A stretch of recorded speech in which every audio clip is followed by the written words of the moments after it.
Police protection ఆధ్వర్యంలో గ్రామాలలో మద్యాన్ని అమ్మడం ఏదైతే శ్రీకారం చుట్టారో ఈ మాఫియా, ఆ బెల్ట్ షాపుల ద్వారా కూడా అమ్ముతా ఉన్నారు. బెల్ట్ షాపులే కాకుండా ఏకంగా ఇల్లీగల్ పర్మిట్ రూములు వీళ్ళ ఆధ్వర్యంలోనే జరుగుతూ ఉన్న ఇల్లీగల్ పర్మిట్ రూముల ద్వారా కూడా మద్యాన్ని విచ్చలవిడిగా అమ్ముతూ ఉన్నారు. ఈ కల్తీ మద్యాన్ని ప్రభుత్వ ఖజానాకు వేల కోట్ల రూపాయల నష్టం కలిగిస్తూ ప్రజల ఆరోగ్యాన్ని పణంగా పెడుతూ వీళ్ళ సొంత జోబులు నింపుకునే దానికోసం ఏ స్థాయికైనా దిగజారిపోయి ఈరోజు డబ్బుల కోసం వ్యాపారం చేస్తూ ఉన్న పరిస్థితులు ఈరోజు రాష్ట్రంలో చూస్తూ ఉన్నాం. చూస్తూ ఉన్న ఈ నేపథ్యంలో దొరికిపోయిన వైనాన్ని కూడా మనం గమనించాం. వాటాల్లో తేడా రావడంతో ఇదంతా కూడా బయటకు వచ్చింది. ఒక్క మొలకల చెరువులోనే 20,208 బాటిళ్లలో నింపిన నకిలీ సరుకు దొరికింది. మరో 8,166 బాటిళ్లకు సరిపడా నకిలీ మద్యాన్ని కూడా పట్టుకున్నారు. అంతటితో ఆగిపోలా. 30 క్యాన్లలో సిద్ధం చేసి ఉన్న 1,050 లీటర్లు స్పిరిట్ కూడా అక్కడ లభ్యమైంది. ఇవన్నీ కూడా వాడుకుంటే మరికొన్ని వేల బాటిళ్ళు మద్యం తయారు మనకందరికీ కనిపించేది. ఇక్కడే సరే, మొలకల చెరువు నుంచి కాస్త ముందుకు వస్తే ఇక్కడ విజయవాడలో ఎక్కడైతే సిపి పర్యవేక్షణలో పోలీసులు పనిచేస్తూ ఉన్నారు, ఏ సిపి అయితే చంద్రబాబు నాయుడు గారి అడుగులకు మడుగులెత్తుతున్నాడో, ఏ సిపి అయితే సిట్ పేరుతో గతంలో ఏమీ జరగకపోయినా కూడా తప్పుడు సాక్ష్యాలతో మా పార్టీ వాళ్ళను వేధించే కార్యక్రమాలు, హెరాస్మెంట్ చేసే కార్యక్రమాలు చేస్తూ ఉన్నాడో, అదే విజయవాడ సిపి పర్యవేక్షణలో ఉన్న ఇబ్రహీంపట్నంలో మరో నకిలీ మద్యం ఫ్యాక్టరీ బయటపడింది.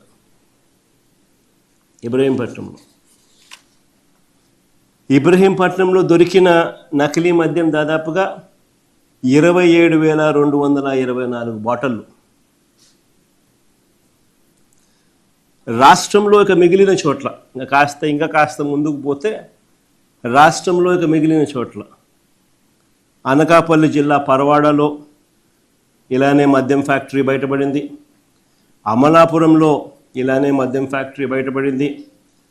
పాలకొల్లులో ఇలానే మద్యం ఫ్యాక్టరీలు బయటపడ్డాయి. ఏలూరులో ఇదే మాదిరిగానే బయటపడ్డాయి. రేపల్లెలో ఇదే మాదిరిగానే బయటపడ్డాయి.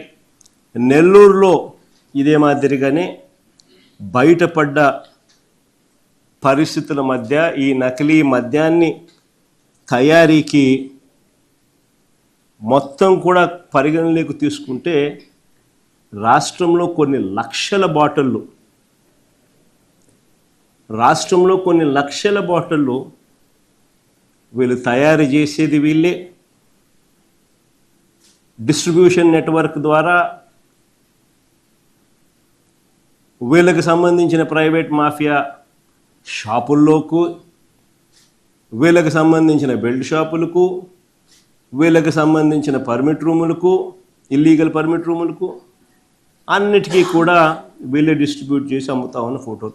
ఆ ఫోటోలు ఒకసారి చూపించామో, మళ్ళీ ఒకసారి రీకాల్ చేద్దాం. ఒకసారి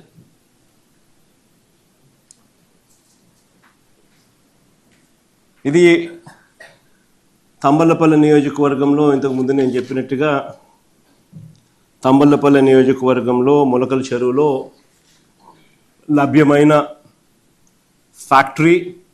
ఫ్యాక్టరీతో పాటు పట్టుబడ్డ నకిలీ మద్యం బాటిళ్ళు. నెక్స్ట్ ఫోటో మళ్ళీ అన్నమయ్య జిల్లా. చూసారా బాగా ఎంత చక్కగా కూడా పూజ గీజ కూడా చేసి కూడా ఏ రకంగా మ్యానుఫ్యాక్చరింగ్ ఎంత పకడ్బందీగా చేస్తూ ఉన్నారు దానికి సంబంధించి. ఇది అక్కడ లభ్యమైన స్పిరిట్. ఇంకా ముందు అమ్మ ఏకంగా బాటిళ్ళు చూడండి, బాటిళ్ళు, స్టాంపులు, దాన్ని ఏమంటారు లేబుళ్ళు అన్నీ నీట్గా పెట్టడం, దాన్ని మళ్ళీ నీట్గా మళ్ళీ ప్యాక్ చేయడం, ప్యాక్ చేసే బాక్సులు కూడా మళ్ళీ కింగ్ఫిషర్ చూడు, బాటిల్ అన్నీ కూడా మళ్ళీ బ్యాగ్స్ కూడా. ఇవన్నీ రకరకాల బ్రాండ్స్, ఏమేమి బ్రాండ్స్ ఉన్నాయో అక్కడ ఎంతో బ్రాండ్స్ ఏమేమి ఉన్నాయో ఫోటో కూడా కనపడింది ఒకటి. ఇది మళ్ళీ వాళ్ళ డిస్ట్రిబ్యూషన్ నెట్వర్క్ ఆంధ్ర వైన్స్ పేరు కూడా. ఇది ఇబ్రహీంపట్నంలో, సిమిలర్గా ఇబ్రహీంపట్నంలో కూడా ఇలాంటి పరిస్థితి. వాళ్ళ ఫ్యాక్టరీ, ఆ చిన్నపాటి ఫ్యాక్టరీ, ఆ ఫ్యాక్టరీలో దొరికిన బాటిళ్ళు, దొరికిన మెటీరియలు, దొరికిన మిగతాటివన్నీ చూడండి. బ్రాండ్స్ కూడా కేరళ మాల్ట్ అంట, ఓల్డ్ అడ్మిరల్ అంట, మంజీరా బ్లూ అంట, క్లాసిక్ బ్లూ అంట, ఇంకోటి ఏదో ఇంకా అతికిల లేబుల్ ఇంకా అతికిచ్చే కార్యక్రమంలో పెట్టినారు కానీ ఇబ్రహీంపట్నంలో. తర్వాత ఇవి కేరళ మాల్ట్ విస్కీ, నీట్గా అన్ని బ్యాగులలో కూడా ప్యాక్ చేసి నీట్గా కాటన్లో కూడా పెట్టి నీట్గా పంపించే కార్యక్రమం చేస్తూ ఉన్నారు. కానీ ఇది మంజీరాకు సంబంధించినట్లు. కానీ ఇది సీజ్ చేసిన ఖాళీ బాటిళ్ళు, క్యాన్లల్లో ఉన్న స్పిరిట్. కానీ ఆ చిన్నపాటి ఫ్యాక్టరీ, ఆ ఫ్యాక్టరీ సెటప్, ఇది వాళ్ళ డిస్ట్రిబ్యూషన్ నెట్వర్క్, వాళ్ళకు సంబంధించిన షాపులు, వాళ్ళకు సంబంధించిన distribution network. ANR restaurant and bar. ఆ పేరు కూడా బాగా పెట్టారు. ఒక నాగేశ్వరరావు గారి పేరు పెడతారు, ఒకరు ఎన్టీఆర్ గారి పేరు పెడుతున్నారు. కానీ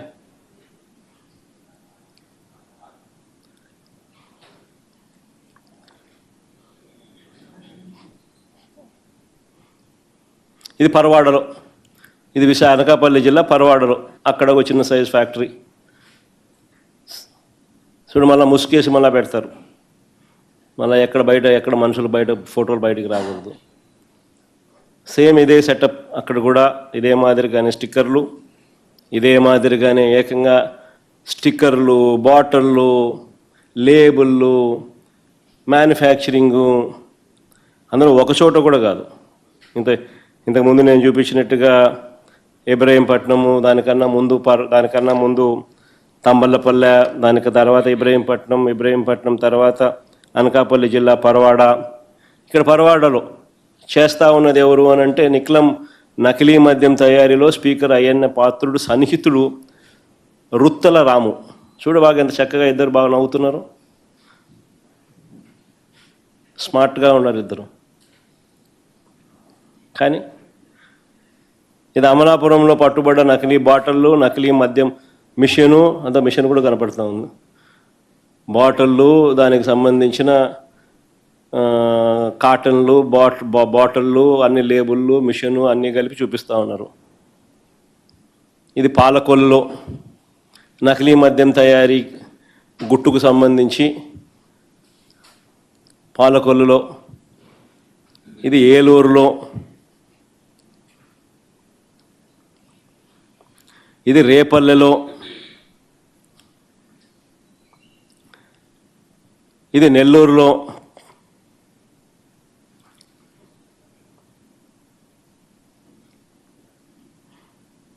సరే అంతేనా? ఇలా కొన్ని లక్షల బాటిళ్ళు రోజు, ప్రతి 4-5 బాటిళ్లకు ఒక బాటిల్ ఈ కల్తీ మద్యం. ఈరోజు రాష్ట్ర వ్యాప్తంగా కూడా వీళ్ళ ఇల్లీగల్ షాపుల్లో, లిక్కర్ మాఫియా షాపుల్లో వాళ్ళ బెల్ట్ షాపుల్లో, వాళ్ళ ఇల్లీగల్ పర్మిట్ రూమ్లలో ప్రతి 4-5 బాటిళ్లకు ఒక బాటిల్ ఈ మాదిరిగా అమ్ముతూ ఉన్నారు. నిజంగా ఏ స్థాయిలో జరుగుతూ ఉన్నది ఇది అని అంటే ఆశ్చర్యం కలిగించే విషయం ఇది. ఇంత ఆర్గనైజ్డ్గా మ్యానుఫ్యాక్చర్ చేయడం, ఆర్గనైజ్డ్గా డిస్ట్రిబ్యూషన్ ఛానల్స్ అన్నీ కూడా ముందుగానే వీళ్ళ కంట్రోల్లోకి తీసుకోవడము, ఆ కంట్రోల్లోకి తీసుకున్న ఆ డిస్ట్రిబ్యూషన్ ఛానళ్ళ ద్వారా దాన్ని మార్కెటింగ్ చేయడం, ఇంత ఆర్గనైజ్డ్గా మెటిక్యులస్గా ఆర్గనైజ్డ్గా క్రైమ్ చేయడం అన్నది ఒక్క చంద్రబాబు నాయుడు గారికి మాత్రమే సొంతం. కోర్స్ ఆయన కొడుకు కూడా ఏమాత్రం తక్కువ తినోడు కాదనుకో, వాళ్ళిద్దరికి మాత్రమే సొంతం.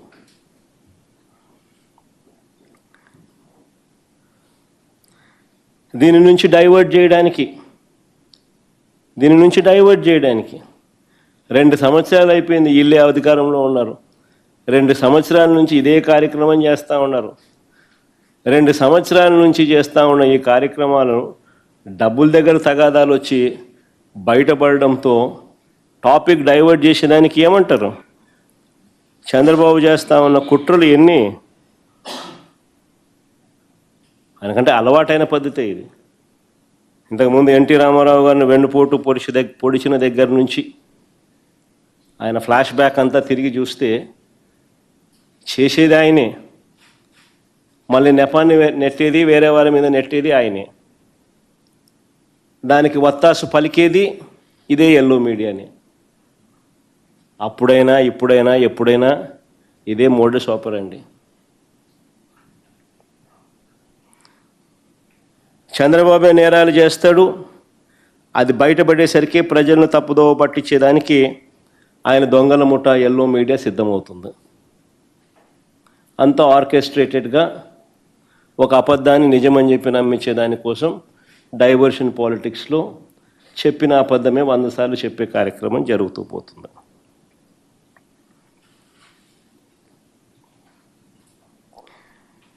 ఎదుటివారి మీద కూడా వాళ్ళే బురద జల్లుతారు. ఈ టాపిక్ డైవర్షన్లో భాగంగా వాళ్ళే కొత్త ఆరోపణలను చేస్తారు.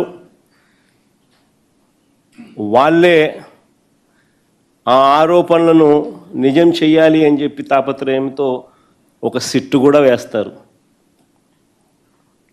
తప్పుడు విచారణ చేస్తారు, తప్పుడు సాక్ష్యాలను సృష్టిస్తాడు, తప్పుడు డ్రామాలు నడుపుతారు. ఇదేంటని ఎవరైనా పొరపాటున ప్రశ్నిస్తే వారిపై కూడా ముద్రేసేస్తారు. తప్పుడు ప్రచారాలు చేస్తూ వారిని కూడా జైళ్ళకు పంపించే కార్యక్రమం చేస్తారు. నిజంగా కొన్ని కామన్ సెన్సికల్గా అనిపించే కొన్ని ప్రశ్నలు అడుగుతాం. నకిలీ మద్యం వ్యవహారం వెనుక ఉన్నది చంద్రబాబు మనుషులు. తంబళ్ళపల్లె టీడీపీ ఇన్ఛార్జ్ ఆయన. ఆ ఫోటోలో కనిపిస్తూ ఉన్నది తంబళ్ళపల్లెలో తెలుగుదేశం పార్టీ అభ్యర్థిగా పోటీ చేసిన వ్యక్తి. ఈయన పేరు జయచంద్రారెడ్డి. తెలుగుదేశం పార్టీ అభ్యర్థిగా ఈ వ్యక్తి జయచంద్రారెడ్డి అనే వ్యక్తి పోటీ చేస్తూ ఉన్నాడు. చంద్రబాబు నాయుడు అనే వ్యక్తి ఆయనకు బీఫామ్ ఇస్తూ ఉన్నాడు. పోటీ చేసిన వ్యక్తి, మొన్నటి ఎన్నికల్లో ఆ పార్టీ క్యాండిడేట్గా ఉన్న వ్యక్తి. మరో వ్యక్తి జనార్దన్ రావు ఆయన పక్కనే ఉన్నాడు. జయచంద్రారెడ్డి పక్కనే, చంద్రబాబు నాయుడు పక్కనే, ఆయన జనార్దన్ రావు. ఈయన సురేంద్ర నాయుడు. చూడు, లోకేష్తోనూ చంద్రబాబుతోనూ చక్కగా పోజులు ఇస్తూ ఆ ఇంటిమెసీని కూడా చూపిస్తూ ఎంత చనువుగా ఉన్నారో కూడా మీరే చూడండి. ఇదంతా ఒకంతా మాఫియా.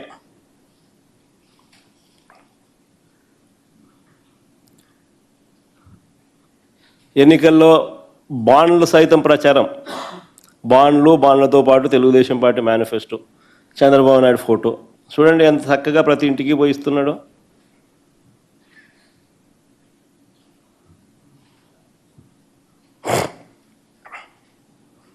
సరే, నేను అడుగుతా ఉన్నాను, ఈ జనార్దన్ రావు అని చెప్పి ఎవరైతే చెప్తా ఉన్నారో, జయచంద్ర రెడ్డి, సురేంద్ర నాయుడు, జనార్దన్ రావు అని వాళ్ళ ముగ్గురు ఇంతకుముందు ఫోటోలు చూపించిన. ఈయన సురేంద్ర నాయుడు, ఆయన ఆయన జనార్దన్ రావు, ఈయన జయచంద్రారెడ్డి. సరే, కాస్త ముందుకు పోయే ముందు వీళ్ళ గురించి కూడా మాట్లాడదాం. ఇదే జనార్దన్ రావు అనే వ్యక్తి విదేశాల్లో ఉండగానే 2 రోజుల్లో వచ్చి ఈ మనిషి లొంగిపోతాడు అంటూ వీళ్ళే శుతిమెత్తగా ఎల్లో మీడియాలో లీకులు ఇచ్చారు. ఈనాడులో బాగా కనపడుతుంది, ఆంధ్రజ్యోతిలో బాగా చక్కగా చూపిస్తారు, TV5 బాగా తాళం వేస్తుంది. అంతే హాట్లైన్ కదా అందరిది. అందరూ ఎల్లో మీడియా అంటే దొంగల ముఠ అని అందరూ భాగస్వామ్యాలు కాబట్టి బాగా ఖచ్చితంగా అందరికీ తెలుసు ఎక్కడున్నాడు, ఎప్పుడు వస్తున్నాడు, ఏం జరుగుతున్నాడు అని. జనార్దన్ రావు విదేశాల్లో ఉండగానే 2 రోజుల్లో వచ్చి లొంగిపోతాడు అంటూ శుతిమెత్తగా ఎల్లో మీడియాలో, పత్రికల్లో, టీవీల్లో వీళ్ళే రాసుకున్నారు. దీని సారాంశం ఏంటంటే, జనార్దన్ రావు ముందుగానే ఆయనతో వీళ్ళు మాట్లాడుకోవడం, ఆ వెంటనే ఆ జనార్దన్ రావు 2.5 సంవత్సరాల కిందటి నుంచి ఈ వ్యవహారం జరుగుతుందని ఆయన నోట్లో నుంచి అలా చెప్పించడం, దానికి పూర్తిగా ప్లేట్ ఫిరాయించే విధంగా ఆయనతో పూర్తిగా ఒక స్కెచ్ గీయించడం. సరే, అంతటితో అయిపోలా. ఒకవైపున ఇది చేస్తూ ఉండగానే మరోవైపున తంబళ్ళపల్లెలో టీడీపీ ఇన్ఛార్జ్, ఎవడైతే తంబళ్ళపల్లెలో టీడీపీ తరఫున పోటీ చేశాడో జయచంద్రారెడ్డి, ఆయన మీద ఒక బ్రాండింగ్. ఏమని? ఆయన మా పెద్దిరెడ్డికి అత్యంత సన్నిహితుడంట అని ఆయన మీద బ్రాండింగ్. వైఎస్ఆర్సీపీ ప్రభుత్వం ఉన్నప్పుడే నకిలీ మద్యం తయారీని మొదలుపెట్టారంట అని మళ్ళీ ఇదొక బ్రాండింగ్. మళ్ళా ఈనాడు, ఆంధ్రజ్యోతి, TV5 మళ్ళా తానా తందాన టప మళ్ళీ వేయడం. ఆశ్చర్యం కలిగించే విషయాలు. టీడీపీ పార్టీ నుంచి ట్వీట్ చేస్తూ ఇవన్నీ, ఈ వ్యవహారాన్ని ఏకంగా ఆఫ్రికాలో మూలాలు ఉన్నాయంటూ కథ బిల్డప్ ఫర్దర్గా. సరే, ఇంకా కాస్త ముందుకు పోయినారు. మళ్ళీ ఇంకా కాస్త ముందుకు పోయేమన్నారు. అక్కడితో ఆగిపోకుండా చంద్రబాబు బరి తెగింపు అంతటితో ఆగిపోలా. అధికార దుర్వినియోగం అన్నది ఏ స్థాయిలో ఉంది అని అంటే, ప్రభుత్వంలో ఉన్న IVRS కాల్స్ అంట. ప్రభుత్వంలో ఉన్న IVRS కాల్ సెంటర్ను ఉపయోగించుకొని తన మాఫియాలో ఒకడైన తన మనిషి జనార్దన్ రావు ఇచ్చిన వీడియోను చూయించి, ఆయన చేత ఒక వీడియో చేయించి, ఆ వీడియోను IVRSలో చూయించి, దాంట్లో మాజీ మంత్రి జోగి రమేష్ పేరు చెప్పించి ఆయనతో ఆ వీడియోలో ఉన్న వాయిస్కు మరికొన్ని వక్రీకరణలు జోడించి వాటిని ఉధృతంగా కూడా ప్రచారం చేయడం. ఇంతటితో కూడా ఆగిపోలా. ABN, ఈనాడు, TV5 వాళ్ళు రంగప్రవేశం చేసినారు. జనార్దన్ రావు అనే వ్యక్తి ఫోన్లో చాట్స్ అంట జోగి రమేష్తో అని చెప్పి అవి చూపించడం మొదలుపెట్టారు. చూడండి ఒకసారి, చేసేది వీళ్ళే. డైవర్ట్ చేస్తూ ఇంకొకరి మీద బురద జల్లుతూ ఏ రకంగా కథా స్క్రీన్ ప్లే డైరెక్షన్ ఏ రకంగా జరుగుతూ ఉందో. నేను చంద్రబాబు నాయుడు కొన్ని సూటుగా ప్రశ్నలు అడుగుతా ఉన్నా. చెప్పే ధైర్యం తనకుంటే చెప్పమని చెప్పి అడుగుతా ఉన్నా. నకిలీ లిక్కర్ ఫ్యాక్టరీలు బయటపడ్డ తర్వాత మీరు ఎన్ని షాపుల్లో తనిఖీలు చేశారు? ఎన్ని నకిలీ లిక్కర్ బాటిళ్ళు పట్టుకున్నారు? ఏ షాపుల్లో గుర్తించారు? ఒకటిలా అన్ని షాపులు వీళ్ళయే, పట్టుకుంటే అన్ని చోట్ల దొరుకుతాయి కాబట్టి యాయి చేయరు.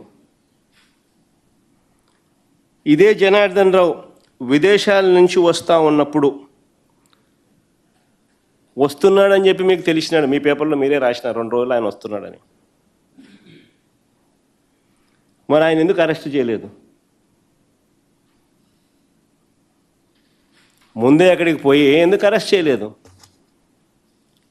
మామూలుగా మా వాళ్ళు ఎవడు పోయినా కానీ ఎయిర్పోర్ట్లలో లుకౌట్ నోటీసులు పెడుతున్నారు, ఈయనకు మాత్రం బెటరు.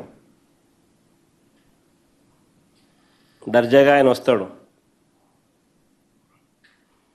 నేను అడుగుతా ఉన్నా, మరి ఈ జనార్దన్ రావు అనే ఈ మనిషి వీడియోలో ఎలా మాట్లాడగలిగాడు?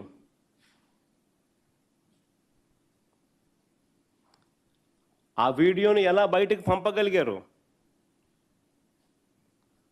ఆశ్చర్యం ఏమిటో తెలుసా, తన ఫోను పోయిందని చెప్పిన జనార్దన్, తన ఫోన్ పోయింది అని చెప్పిన జనార్దన్ రావు ఇవన్నీ చేశాడు. ఫోన్లో రికార్డింగ్, ఆయన ఆడియో, ఆయన వీడియో, ఆయన మాటలు. ఫోన్ పోయిందని చెప్తా ఉన్న ఈ వ్యక్తి దాంట్లో ఉన్న నుంచి బయటికి పంపించడం, దాంట్లో చాట్స్ కూడా క్రియేట్ చేయడం. ఫోన్ పోయిందని చెప్పిన ఈ వ్యక్తి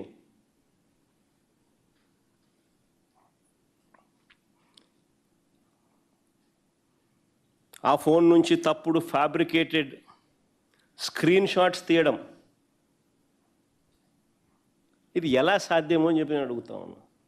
ఫోన్ పోయిందని చెప్తా ఉన్న ఈ వ్యక్తి ఇవన్నీ చేసి అవన్నీ బయటికి రావడం, అవన్నీ ఈనాడు, ఆంధ్రజ్యోతి, టీవీ5లో రావడం ఎలా సాధ్యమో అని చెప్తున్నా. తెలుగుదేశం పార్టీకి సంబంధించిన సోషల్ మీడియాలో రావడం ఎలా సాధ్యం అంటున్నా.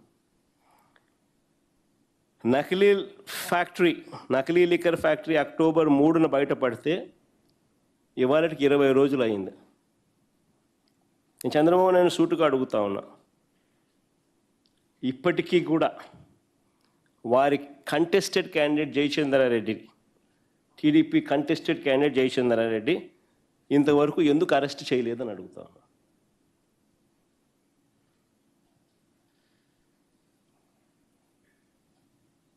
ఎందుకు అరెస్ట్ చేయలేదు? Contested candidate Telugu Desam party. ఎందుకు ఈ మనిషి పాస్పోర్ట్ సీజ్ చేయలేదంటూ అని అడుగుతున్న చంద్రబాబు నాయుడును. ఎందుకు ఆయన పాస్పోర్ట్ ఇంతవరకు సీజ్ చేయలేదని అడుగుతా ఉన్నా. ఇదే జయచంద్రారెడ్డి అనే వ్యక్తి పెద్దిరెడ్డి రామచంద్రారెడ్డికి అత్యంత సన్నిహితుడే అయితే 2.5 సంవత్సరం కిందటి నుంచే ఈ యాక్టివిటీ అంతా కూడా జరుగుతూ ఉంటే మన అటువంటి జయచంద్రారెడ్డికి ఎందుకు మీరు టికెట్ ఇచ్చి పెద్దిరెడ్డి రామచంద్రారెడ్డి వాళ్ళ తమ్ముడి మీద ఎందుకు పోటీ నిలబెట్టారని అడుగుతా ఉన్నా. తమ్మలపల్లి వైఎస్ఆర్సీపీ ఎమ్మెల్యే పెద్దిరెడ్డి రామచంద్రారెడ్డి సొంత తమ్ముడు ద్వారక.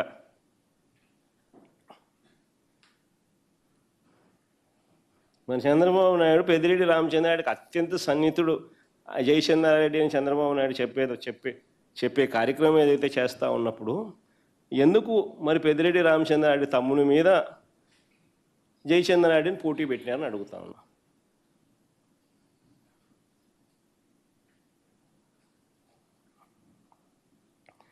ఆశ్చర్యం కలిగించే ఇంకో విషయం చెప్పాలన్నా, తనకు ఆఫ్రికాలో డిస్టిలరీలు ఉన్నాయని, తనకు జయచంద్రారెడ్డికి ఆఫ్రికాలో డిస్టిలరీలు ఉన్నాయని చెప్పి ఆయన ఎలక్షన్ అఫిడవిట్లోనే రాసినాడు. జయచంద్రారెడ్డి ఎలక్షన్ అఫిడవిట్లోనే ఉన్నాయి.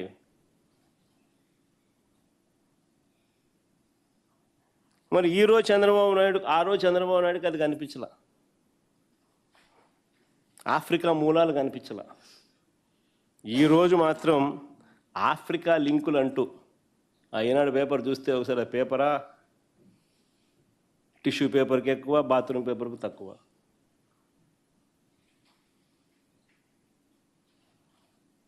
ఆఫ్రికా లింకులు కనపడలేదని అడుగుతా ఉన్నా. ఈరోజు కనపడతా ఉన్నాయి ఆఫ్రికా లింకులు, ఆ రోజు కనపడలేదని అడుగుతా ఉన్నా. పోనీ ఇది పక్కన పెడదాం, కాస్త ముందుకు పోదాం. పాలకొల్లులో కల్తీ మద్యం ఎవరిది?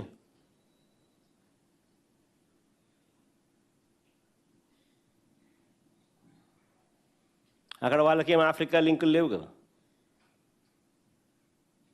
పాలకొల్లు కల్తీ మద్యం ఎవరిది? పోనీ ఏలూరులో పట్టుబడ్డ కల్తీ మద్యం ఎవరిది? పోయి వాళ్ళకు కూడా ఆఫ్రికా లింకులు లేవు కదా. పోనీ అమలాపురంలో పట్టుబడ్డ కల్తీ మద్యం ఎవరిది? వాళ్ళకు కూడా ఏమైనా ఉన్నాయా? పోనీ అనకాపల్లి పరవాడలో నేను చూపించిన ప్రతి చోట వీళ్ళే మ్యానుఫ్యాక్చర్ చేస్తున్నారు లిక్కర్ని అంతా. అనకాపల్లి పరవాడలో పట్టుబడ్డ ఆయన పేరు ఏం పేరు? రుత్తుల రాము. మన స్పీకర్ గారితో చక్కగా వెరీ క్లోజ్ అసోసియేట్, చక్కగా ఫోటో కూడా కనపడింది. మన పరవాడలో పట్టుబడ్డ కల్తీ మద్యం ఎవరిది? కల్తీ మద్యం ఫ్యాక్టరీ, ఆ మద్యం అంతా ఎవరిది?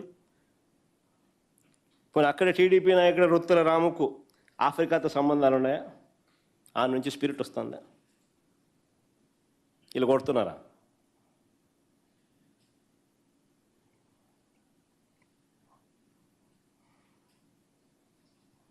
పోనీ ఏలూరు జిల్లాకు అక్కడ స్పీకర్ అయ్యన్న పాత్రుడు గారితో సంబంధాలు రుత్తుల రాముకు ఉన్నవన్నట్టుగా ఏ రకంగా ఎస్టాబ్లిష్ అయినాయో, ఈ రకంగా ఏలూరు జిల్లాకు చెందిన ఒక టీడీపీ నాయకుడు డజన్ల కొద్దీ ఆ మనిషి మీద కేసులు ఉన్నాయి. ఎంత గొప్ప నాయకుడు అంటే ఆయన ఎవరిని పడితే ఆయన తిడతాడు, కొడతాడు. ఎంత గొప్ప నాయకుడు అంటే ఆయన మహిళలను కూడా చూడకుండా ఆడ అధికారులను జుట్టు పట్టుకొని ఈడ్చుకొని కూడా పోతాడు. నేను చెప్పాల్సిన పనుల అంత గొప్ప నాయకుడు ఎవడో మీ అందరికీ కూడా తెలుసు. దగ్గరుండి ఆయన నడుపుతున్నాడు లిక్కర్ మాఫియా అక్కడ.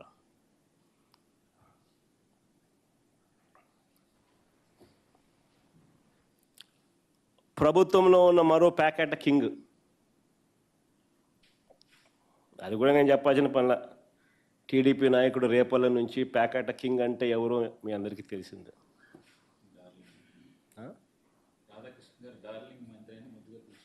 డార్లింగ్ మంత్రి అని కూడా అప్పుడప్పుడు రాధాకృష్ణ ముద్దుగా అంటాడు. ఎవరో నేను చెప్పాల్సిన పనులు మీ అందరికీ బాగా తెలిసిన. ఇష్టానుసారంగా ఆయన నడుపుతా ఉన్నాడు. ఈ ప్రాంతం అంతా నాది అని చెప్పి. నిజంగా నకిలీ మద్యం ఫ్యాక్టరీలు పెట్టింది చంద్రబాబు నాయుడు గారి మనుషులే. నకిలీ మద్యాన్ని తయారు చేసి తమ మాఫియాలో భాగమైన ప్రైవేట్ లిక్కర్ షాపులకు సప్లై చేసేది చంద్రబాబు నాయుడు గారి మనుషులే. అక్కడే కాదు, తమ బెల్ట్ షాపులకు కూడా, తమ వారు నడిపే బెల్ట్ షాపులకు సప్లై చేసేది కూడా చంద్రబాబు నాయుడు గారి మనుషులే. అమ్మేది కూడా ఈయనకు సంబంధించిన నాయకులు, కార్యకర్తలే. సిబిఐ విచారణ చేస్తే ఈ మొత్తం వ్యవహారములో ఉన్న మూలాలు బయటకు వస్తాయి. కానీ చంద్రబాబు నాయుడు ఈడు కదా సిబిఐకి. సిట్టే ఆయనకు ముద్దు అంటాడు. ఎందుకంటే సిట్టేలో ఉన్న ఈ సిపి రామకృష్ణ చంద్రబాబు నాయుడుకు ఈయన అందరికన్నా పెద్ద ఈ మాఫియా ముఠాలో ఒక భాగస్తుడు. ఆయన ఆధ్వర్యంలోనే, ఆయన పక్కనే, ఆయన పర్యవేక్షణ చేస్తూ ఉన్న ఇబ్రహీంపట్నంలోనే ఫ్యాక్టరీలు బయటపడతా ఉన్నాయి.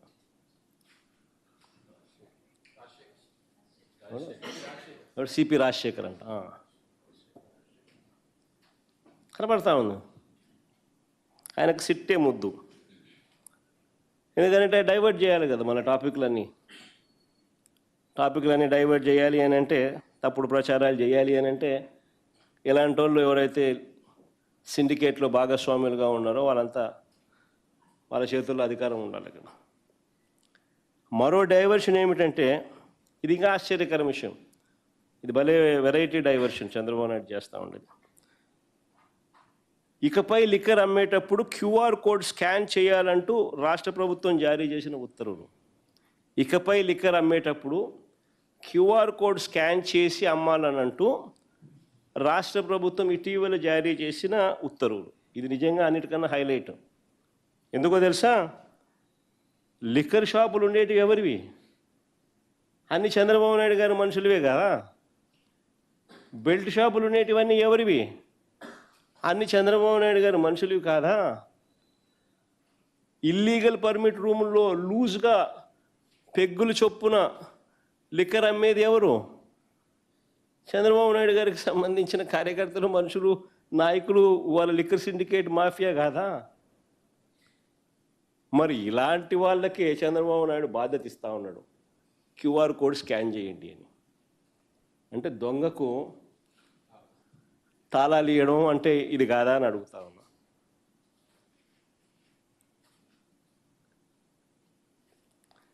అసలు ప్రభుత్వం అమ్మే మద్యంలో 40% బెల్ట్ షాపుల ద్వారా అమ్ముతారు.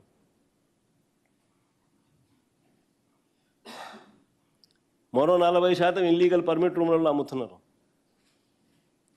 అక్కడే కూర్చోబెడుతున్నారు, పెగ్గుల్లో పోస్తున్నారు. ఎంఆర్పి రేటు గాలికి ఎగిరిపోయింది. సరే, ఎంఆర్పి కదా దేవుడు ఎరుగు. ఇదైతే ఇంకా ప్రాణాలను చేతిలో ప్రాణాలకు హాని కలిగించే లిక్కర్ని కూడా లేబుల్ వేసి అమ్ముతున్నారు.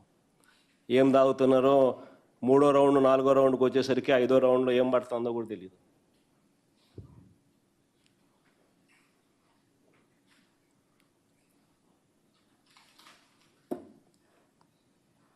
రెండో పెగ్గు 3వ పెగ్గుకు 1వ పెగ్గుకు తేడా కనిపిస్తుందేమో, 3వ పెగ్గు 4వ పెగ్గు వచ్చేసరికి తేడా కనపడదు అని నేను అనుకుంటున్నాను. ఎందుకంటే నేను తాగే అలవాటు లేదు కాబట్టి నేను అనుకుంటాను. అంటే అంత బరితెగింపు. అంటే ఎవరినైనా కూడా మనం 3వ రౌండ్ దాటితే ఎవడైనా కానీ ఏం గుర్తుపడతాడులే, పోవడమే కదా, పోసేయడమే కదా, పెగ్గులే కదా అని పెగ్గుల్లో పోసేయడమే కదా అని చెప్పి ఇల్లీగల్ పర్మిట్ రూమ్లో పెగ్గుల్లో పోస్తున్నారు. గ్రామాలలో బెల్ట్ షాపులలో యథేచ్ఛగా అమ్మేస్తున్నారు. ఎవడు స్కాన్ చేసేది అక్కడ? ఎవడు క్యూఆర్ కోడు, ఎవడు స్కాను, ఎవడు చేసేది? అంతా ఇల్లే. అదే మా ప్రభుత్వ హయాంలో ప్రభుత్వం ఆధ్వర్యంలోనే మద్యం దుకాణాలు నడిచేవి. ప్రభుత్వం ఆధ్వర్యంలోనే మద్యం దుకాణాలు నడిచేటివి. లాభాపేక్ష ప్రభుత్వానికి లేదు. అందుకనే బెల్ట్ షాపులన్నీ రద్దు చేసినాం. అందుకే షాపులు కూడా సంఖ్య తగ్గించినాం. అందుకే టైమింగ్స్ పెట్టి మరి షాపులు నడిపాం. ఎప్పుడంటే ఎప్పుడు అవైలబుల్గా పెట్టలా. ఇల్లీగల్ పర్మిట్ రూములు లేవు, రద్దు చేసినాం. క్యూఆర్ కోడ్ స్కాన్ చేసి గవర్నమెంట్ షాపుల్లో అమ్మక మునుపు స్కాన్ చేసి అమ్మేటోళ్ళు డైనమిక్గా. అసలు క్యూఆర్ కోడ్ సిస్టమ్ తెచ్చింది మేమే. ఇంతకుముందు లేదు క్యూఆర్ కోడ్. మా ప్రభుత్వం వచ్చినాకనే క్యూఆర్ కోడ్ సిస్టమ్ తెచ్చినాం, ట్రాన్స్పరెన్సీ ఉండాలని. ఎంపానెల్డ్ డిస్టిలరీస్ నుంచి మాత్రమే లిక్కర్ వచ్చేది. ఆ ఎంపానెల్డ్ డిస్టిలరీస్ కూడా కొన్ని 100 కోట్ల రూపాయలు ఖర్చు చేసి డిస్టిలరీలు పెట్టినోళ్ళు. ఆ ఎంపానెల్డ్ డిస్టిలరీస్ కూడా మేము ఎంపానెల్ చేసింది కాదు, చంద్రబాబు నాయుడు గతంలో ఎంపానెల్ చేసినట్టు. అంటే 100 కోట్ల రూపాయలు ఖర్చు చేసి ఫ్యాక్టరీలు పెట్టి దాన్ని ఎంపానెల్ చేసుకునే కార్యక్రమం చేస్తే అక్కడ క్వాలిటీ మద్యం అనేది దొరుకుతుంది. ఆ క్వాలిటీ మద్యానికి క్యూఆర్ కోడ్ పెట్టి ట్రేస్ చేసి గవర్నమెంట్ షాపులలో గవర్నమెంటే దాన్ని అమ్మితే, అమ్మే ముందు ప్రతి బాటిల్ను స్కాన్ చేసి క్యూఆర్ కోడ్ స్కాన్ చేసి అమ్మితే ప్రజలకు మంచి ఆరోగ్యం అనేది కనీసం కొద్దో గొప్ప, తాగితే ఎలాగూ చెడిపోతుంది, కనీసం ఆ ఉన్నకాడి కన్నా కొద్దో గొప్ప ప్రజలకు మంచి ఆరోగ్యం ఇచ్చే ప్రయత్నం ఒకటి మా ప్రభుత్వ హయాంలో జరిగింది.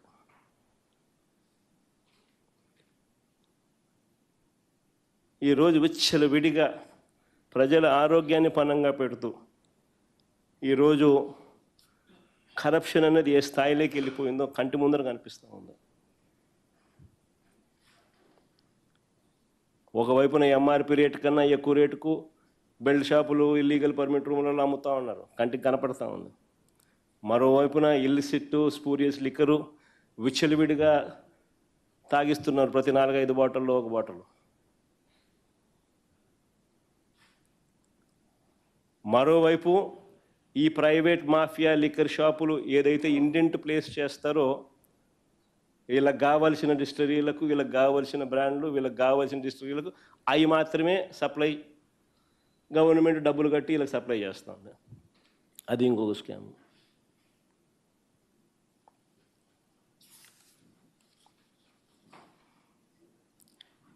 నిజంగా ఆశ్చర్యం కలిగించే విషయాలు ఇవన్నీ. మా జోగి రమేష్ మీద డైవర్ట్ చేస్తూ ఆరోపణలు చేశారు. మా జోగి రమేష్ 2 ఫోన్లు ఇలా చూపించినాడు. అయ్యా ఈ నా ఫోన్లో నుంచి నాకు ఆ జనార్దన్ రావు అనేవాడు ఎవడో తెలియదు. నా జీవితకాలంలో ఒకసారి ఇప్పుడు ఏదో సోషల్ మీడియాలో ఏదో ఒక ఫోటో తెలుగుదేశం వాళ్ళు సర్క్యులేట్ చేస్తున్నారు. 12 ఏళ్ల కిందట ఒక పెళ్లిలో ఆయన కూడా పెళ్లికి వచ్చినప్పుడు ఆ ఫోటో తీసిన ఫోటో అది. అసలు ఆ మనిషితో నాకు పరిచయాలు లేవు, మాట్లాడే సంబంధాలు లేవు, అది సత్సంబంధాలు అంతకన్నా లేవు.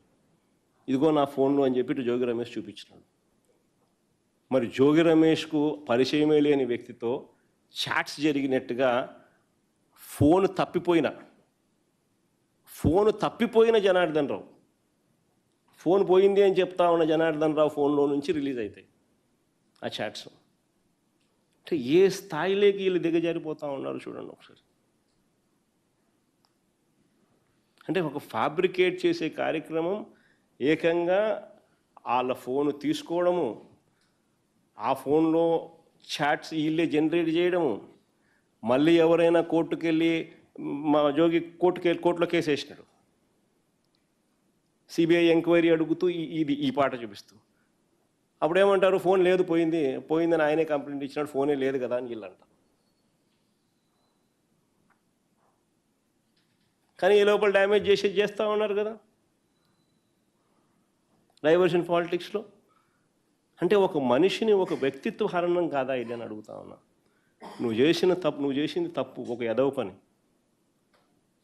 ఆ ఎదవ పనిలో టాపిక్ని డైవర్ట్ చేసేందుకు ఇంకొక మనిషి మీద అమాండాలు వేయడం, ఇరికిచ్చే కార్యక్రమం చేయడం, ఇరికిచ్చే కార్యక్రమంలో ఏకంగా ఎవిడెన్సెస్ క్రియేట్ చేయడం అన్యాయం కాదా ఇదని అడుగుతా ఉన్నా. మొన్న ఇంకొకరు నిరికిచ్చే దానికోసం 11 కోట్ల రూపాయలు డబ్బులు తీసుకొని పోయి, వీళ్ళ డబ్బులు తీసుకొని పోయి ఆడబెట్టి ఆ డబ్బులు లిక్కర్ స్కామ్ అని చెప్పి తీరా వీళ్ళు పోయి ఆ డబ్బులు నోట్ల మీద ఉన్న నోట్ల నెంబర్లు ద్వారా ఎవరి బ్యాంక్ అకౌంట్లో నుంచి డ్రా చేసినారు, ఎప్పుడు డ్రా చేసినారు డీటెయిల్స్ ఇమీడియట్లీ తెప్పించండి అని చెప్పి వీళ్ళు కోర్టులో ఫైల్ చేసినారు కేసు. ఆర్బీఐకి లేఖలు రాసినారు. ఎవరు? ఆరోపణలు ఎదుర్కొంటున్న వాళ్ళు. వెంటనే మాటలు లేవు.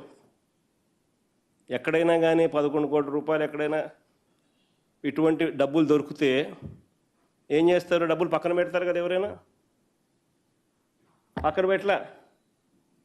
పక్కన పెట్టలేదని చెప్పేసి కలిపేసినామంట. ఎవరైనా కలుపుతారు డబ్బులు? అంటే వీళ్ళే డబ్బులు ప్లాంట్ చేస్తూ ఉన్నారు. అది ఇంజనీరింగ్ కాలేజ్ డొనేషన్ల డబ్బు.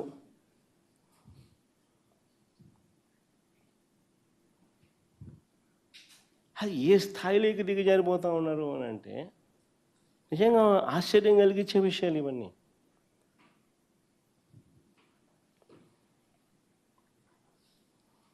ఎనివే, ఇంకా టాపిక్ల గురించి ఎంత చెప్పినా కానీ ఇది తెగని టాపిక్. ఎందుకనంటే చంద్రబాబు నాయుడు అనే వ్యక్తికి నా సిగ్గు, నా లజ్జ ఏమీ లేవు. సిగ్గన్నా ఉంటే కొంచెం ఏదన్నా చెప్తే సిగ్గుపడతాడు అనుకోవచ్చు. లజ్జన్నా ఉంటే కనీసం సరే అషేమ్డ్గా ఫీల్ అవుతాడని చెప్పని అనుకోవచ్చు. అషేమ్డ్గా ఫీల్ అయ్యేది లేదు, సిగ్గు అంతకన్నా లేదు. సో ఎంబారెస్మెంట్ లేదు, అషేమ్డ్గా ఫీల్ అయ్యేది లేదు. ఇంకటి వాళ్ళతో ఏం మాట్లాడా లాభం ఏంటి? సరే, రెండో టాపిక్ పోదాం. ఈ రెండో టాపిక్ గూగుల్ డేటా సెంటర్. ఇది ఒక హాట్ టాపిక్. ఈ మధ్యకాలంలో మీరంతా కూడా లాస్ట్ 1 వీక్ నుంచే 10 డేస్ నుంచా లాస్ట్ 1 వీక్ 10 డేస్ నుంచి బాగా దీని గురించి అసలు ఆశ్చర్యం కలిగించే విధంగా వార్తలు వింటా ఉన్నాం. సరే, ఆంధ్రప్రదేశ్లో చంద్రబాబు గారు పరిపాలనను ఒక రకంగా ఓ పక్కన గాలికి వదిలేసి ఈరోజు నిజంగా రాష్ట్రం వైపు ఎవరైనా చూస్తే అధికారంలో ఉన్న చంద్రబాబు నాయుడు పాలన ఒకవైపున గాలికి ఎగిరిపోయినట్టుగా కనిపిస్తుంది. మరోవైపున రాష్ట్రంలో ఒక యాడ్ ఏజెన్సీ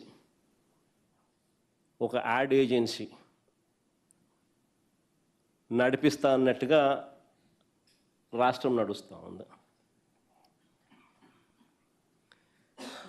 మాటలు చూస్తే ఏమో కోటలు దాటుతూ ఉన్నాయి, పర్ఫార్మెన్స్ చూస్తే ఏమో వీక్.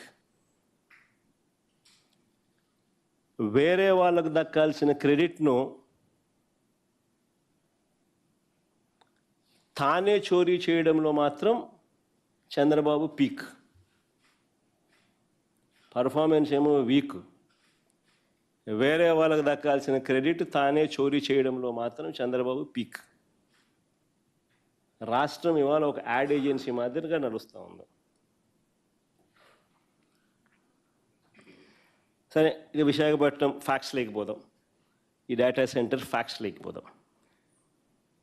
ప్రజలను తప్పుదోవ పట్టించేందుకు చంద్రబాబు నాయుడు గారు వ్యవహరించిన తీరు సంకుచిత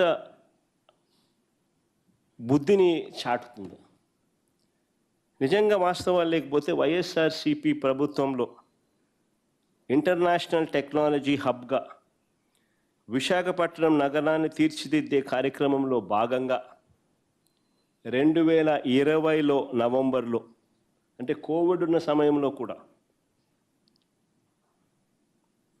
2020 నవంబర్లో అదానీ డేటా సెంటర్కు బీజం పడింది.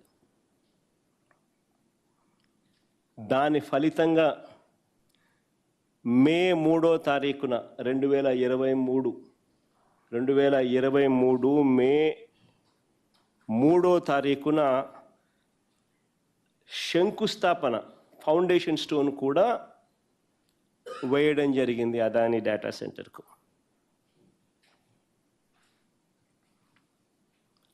అంతేకాదు, అదొకటే కాదు, సబ్సీ కేబుల్, అంటే బేసికలీ ఏ డేటా సెంటర్ అయినా రావాలంటే ఫస్ట్ డేటా రావాలి కదా.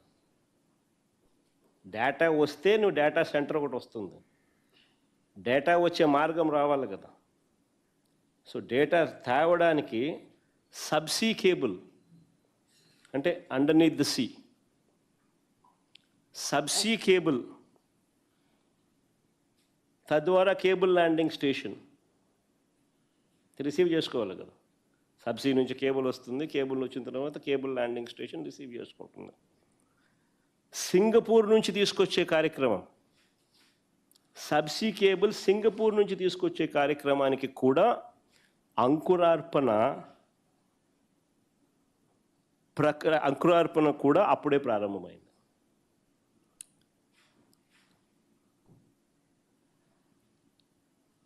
ఈ రెండు వెరీ వెరీ ఇంపార్టెంట్ పాయింట్స్ నేను మళ్ళా చెప్తా ఉన్నా.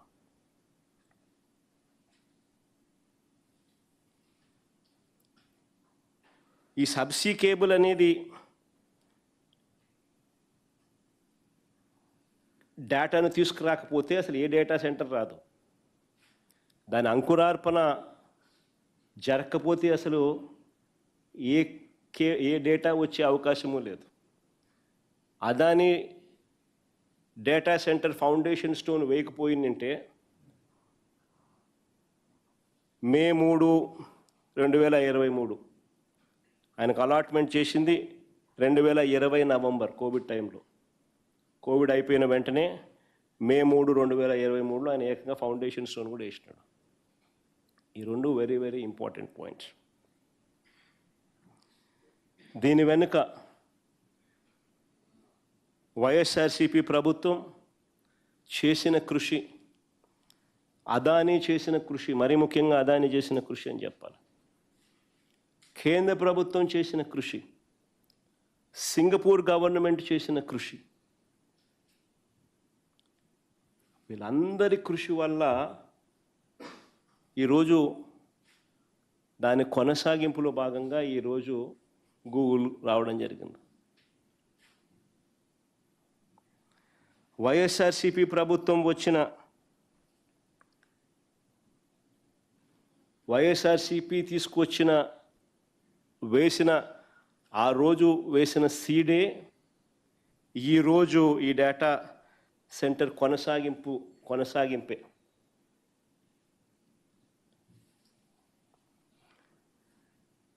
అదానీ పెట్టే ఈ కొత్త ప్రాజెక్ట్ ఏదైతే 1000 మెగావాట్ల కొత్త ప్రాజెక్టు, ఇంతకుముందు అదానీ పెట్టిన 300 మెగావాట్ల ప్రాజెక్టు గూగుల్ పెట్టే అని చెప్తా ఉండ ఈ 1000 మెగావాట్ల ప్రాజెక్టు ఇంతకుముందు అదానీ పెట్టిన 300 మెగావాట్ల డేటా సెంటర్ కొనసాగింపే, ప్రాజెక్టు విస్తరణే. ఇక్కడ ఈ క్లిప్పింగ్ ఒకసారి చూడండి, వెరీ ఇంపార్టెంట్ క్లిప్పింగ్ ఇది.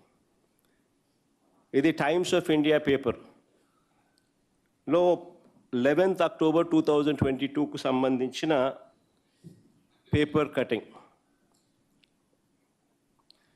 Times of India item 11th October 2022కు సంబంధించిన ఐటమ్ ఇదే. Google association with Adani Enterprises reported in October 2022. Google takes on lease 4.64 lakh square feet space at Adani Data Center in Noida. అదానీకి గూగుల్కు మధ్య business relationship అన్నది October 2022లో నోయిడాలో 4.64 lakh square feet గూగుల్లో takes on lease 4.64 lakh square feet of space at Adani Data Center in Noida. So వాళ్ళ సంబంధాలు అన్నది October 2022 నుంచి ఉన్న సంబంధం చూపించే క్లిప్పింగ్ ఇది.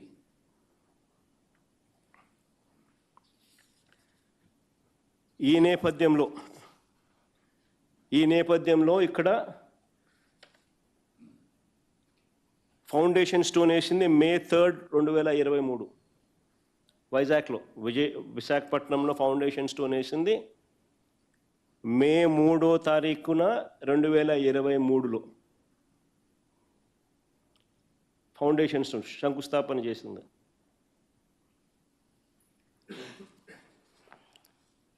సబ్సీ కేబుల్కు సింగపూర్ నుంచి తీసుకొచ్చే సబ్సీ కేబుల్కు అంకురార్పణ కూడా అప్పుడే జరిగింది.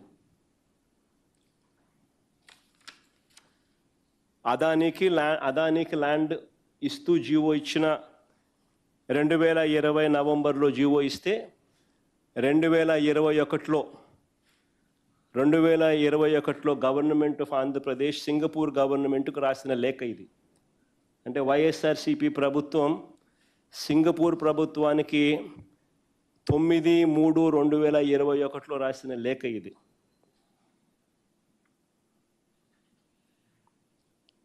ఈ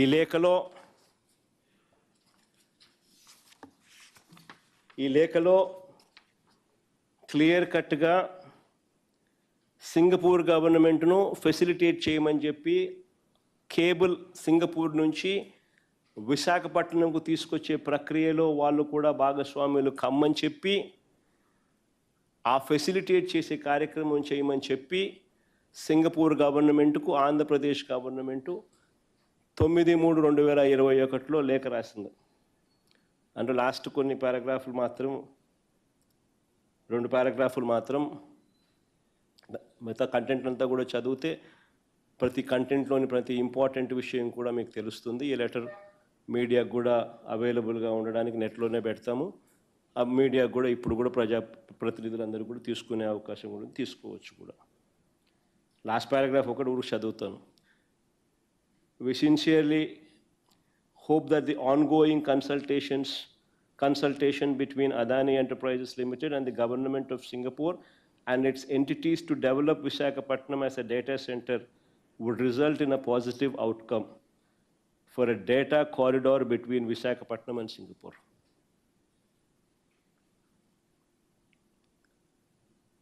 సింగపూర్ గవర్నమెంట్ను నేను అంకురార్పణ అన్నాను కదా, సింగపూర్ నుంచి 3,900 కిలోమీటర్లు, ఏకంగా సింగపూర్కు విశాఖపట్నంకు డిస్టెన్స్ 3,900 కిలోమీటర్లు. 3,900 కిలోమీటర్లు సబ్సీ కేబుల్ వేయాలి, అండర్నీత్ ద సీ కేబుల్ వేయాలి. వేసి ఆ కారిడార్ క్రియేట్ చేస్తే డేటా అన్నది విశాఖపట్నంకు తీసుకొని రాగలుగుతాం. ఆ డేటా వస్తే ఒక డేటా సెంటర్ అదానికి కడితే అప్పుడు అక్కడ డేటా సెంటర్కు డేటా అనేది వస్తుంది. సో అదానికి గూగుల్కు ఉన్న సన్నిహిత సంబంధాలను ఇంతకుముందు చూపించిన టైమ్స్ ఆఫ్ ఇండియాలో ఏకంగా నోయిడాలో 2022లోనే గూగుల్కు అదానికి ఉన్న సత్సంబంధాలు, వాళ్ళకున్న నోయిడా ఆపరేషన్స్లో డేటా సెంటర్లో గూగుల్ భాగస్వామి కావడం, దాని కొనసాగింపులో భాగంగా మనము విశాఖపట్నంలో డేటా సెంటర్ పెట్టాలి అని తీసుకొని రావడం, వీళ్ళకి స్థలం 2020 నవంబర్లో వీళ్ళకి స్థలం కేటాయించి చేయడం. దాని తర్వాత మనం ఇది 9/3/2021లో సింగపూర్ గవర్నమెంట్కు సబ్సీ కేబుల్ను తీసుకొని వచ్చే కార్యక్రమానికి ఫెసిలిటేట్ చేయమని చెప్పి సింగపూర్ గవర్నమెంట్కు లేఖ రాయడం. దాని తర్వాత 2023 మే 3వ తారీఖున ఏకంగా ఈ డేటా సెంటర్కు ఫౌండేషన్ స్టోన్ పడడం, అదానికి ఇచ్చిన 300 మెగావాట్లకు సంబంధించిన డేటా సెంటర్కు ఫౌండేషన్ స్టోన్ వేయడం 2023 మే 3న. ఇది బ్యాక్గ్రౌండ్. 300 మెగావాట్ల డేటా సెంటర్కు Adani, Singapore government, central government, state government, Google ఏ రకంగా అడుగులు వేస్తా పోయినారు అని చెప్పడానికి తీసుకొచ్చిన ఆధారాలు, ప్రొడ్యూస్ చేసిన డాక్యుమెంట్స్. ఇవాళ చూస్తే ఇప్పుడు మొన్న జరిగిన గూగుల్ ఇక్కడ కూడా వైజాగ్లో నిన్న జరిగింది కూడా, చంద్రబాబు నాయుడు ఏదైతే చెప్పకూడదు అని చెప్పి ఎంతో తాపత్రయపడ్డాడో, ఎక్కడ వేరే వాళ్ళకి క్రెడిట్ ఇవ్వాల్సి వస్తుంది, తన క్రెడిట్ రాదు అని చెప్పి ఏదైతే చంద్రబాబు నాయుడు దాచిపెట్టాలని చెప్పి ప్రయత్నం చేశాడో దానికి సంబంధించిన విషయం.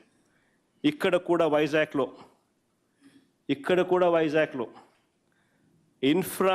అదానీ ఇన్ఫ్రాకు చెందిన కంపెనీలే ఈ డేటా సెంటర్ను నిర్మిస్తున్నాయి.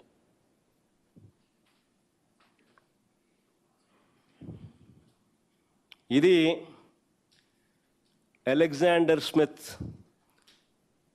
google.com, ఈయన మన ఐటీ సెక్రటరీ ఎవడు భాస్కరా, మన భాస్కర్కు రాసిన లేఖ, గూగుల్ రాసిన లేఖ, అలెగ్జాండర్ స్మిత్, గూగుల్ సంబంధించిన అలెగ్జాండర్ స్మిత్ మన భాస్కర్కి రాసిన లేఖ. Dear Mr Bhaskar, thank you again for detail discussion this week.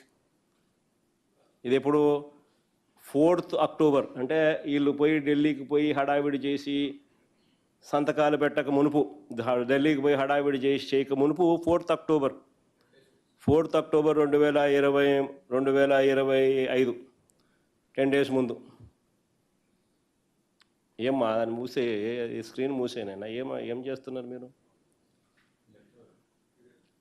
ఏం చేస్తా ఉన్నారు నాయనా?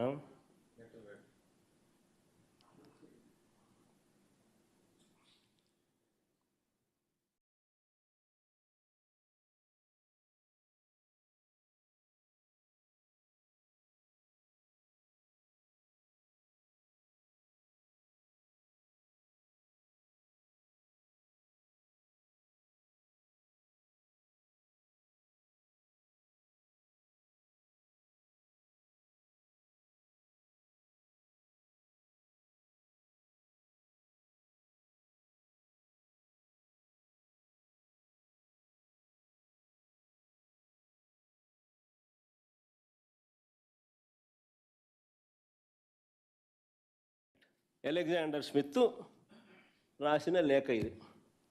ఏమని రాసినాడు? Dear Mr Bhaskar, thank you again for the detailed discussion this week. I particularly appreciate all your efforts while you have been traveling internationally. In order to ensure clear coordination on all matters related to the land preparation and allotment, we would like to authorize Mr. Sanjay Bhutani of Adani to serve as an authorized point of contact with the Andhra Pradesh government in preparation for the land allotment. As shared with you previously, to facilitate the land allotment process, please see the attached details of the relevant Adani entities that we are authorizing to be used for the formal allotment process for each of the 3 site locations. దాని అర్థం అదానీ ఇన్ఫ్రాకు సంబంధించిన 3 కంపెనీలకు land allotment చేయమని Google IT secretary భాస్కర్కు రాసిన లేఖ. దాని తర్వాత ఫర్దర్గా, as outlined in our DPR and discussions, all incentives in the GO will be issued to the applicant, Raiden Infotech India Private Limited. Once the GO is issued, we will shortly thereafter provide Mr. Bhaskar, in your capacity as IT Secretary, with formal written notification of our notified partners for the purpose of availing incentives under the GO to deliver on the project. So totalగా ఈ ప్రాజెక్టుకు సంబంధించి 87,000 కోట్ల రూపాయలు అదాని పెట్టుబడి పెడతా ఉంది గూగుల్ను తీసుకొచ్చేదానికి. This project is being developed by Adani. $10 billion ఖర్చు చేసి 87,000 కోట్ల రూపాయలు ఖర్చు చేసి గూగుల్ని తీసుకొచ్చే కార్యక్రమం జరుగుతుంది ఇక్కడ. The entirety of the project is being constructed by Adani. It is going to be the world's largest data center.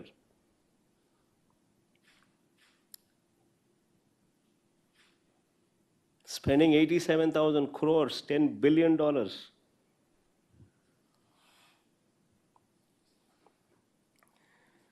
కట్టిన తర్వాత గూగుల్ క్లయింట్గా వాటిని వాడుకుంటుంది.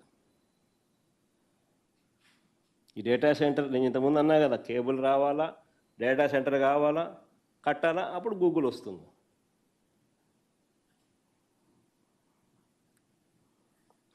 ఈ డేటా సెంటర్కి అవసరమైన హార్డ్వేరు, టెక్నాలజీ గూగుల్ సమకూరుస్తుంది.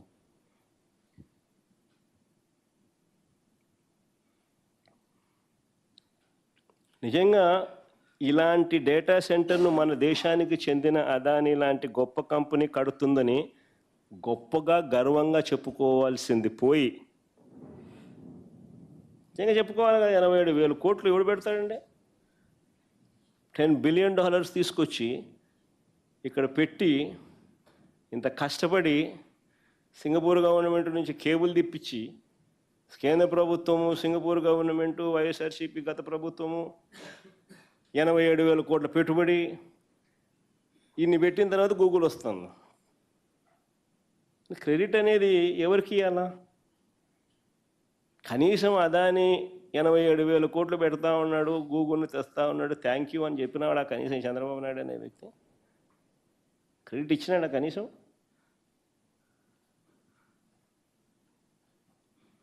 ఎందుకు భయపడుతున్నాడు క్రెడిట్ ఇవ్వడానికి? ఆ పేర్లన్నీ చెప్పడం మొదలు పెట్టేసరికి ఇది బ్యాక్గ్రౌండ్ లేకపోతుంది. ఓహో, వైసీపీ ప్రభుత్వంలోనే ఇది 300 మెగావాట్లకు సంబంధించి అప్పుడే బీజం పడింది, అప్పుడే గూగుల్కు అదానికి ఉన్న రిలేషన్షిప్ అప్పటి నుంచే ఉన్నది, అప్పుడే జగన్ ప్రభుత్వం, వైసీపీ ప్రభుత్వం సింగపూర్ గవర్నమెంట్కి లేఖ రాసింది, అప్పుడే కేంద్ర ప్రభుత్వం ఇన్వాల్వ్ అయ్యి, సింగపూర్ ప్రభుత్వం ఇన్వాల్వ్ అయ్యి, అదానీ ఇన్వాల్వ్ అయ్యి, వైఎస్ఆర్ ప్రభుత్వం ఇన్వాల్వ్ అయ్యి, ఇంతమంది ఇన్వాల్వ్ అయ్యి ఈ డేటా సెంటర్ను, గూగుల్ని ఇక్కడ తీసుకొచ్చే గొప్ప కార్యక్రమానికి బీజం పడింది అని చెప్పడానికి చంద్రబాబు నాయుడు హెసిటేట్ చేసినాడు. ఎందుకంటే క్రెడిట్ ఇవ్వడానికి ఇష్టంలా.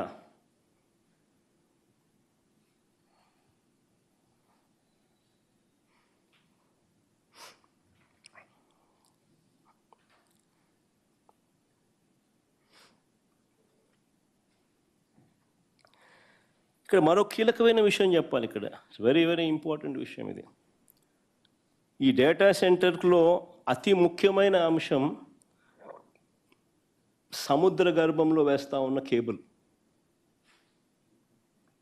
ఇది అతి ముఖ్యమైన విషయం. Subsea cable. సింగపూర్ విశాఖపట్నం 3,900 కిలోమీటర్లు. ఈ 3,900 కిలోమీటర్ల మేర వైజాగ్కు కేబుల్ వేయాలా?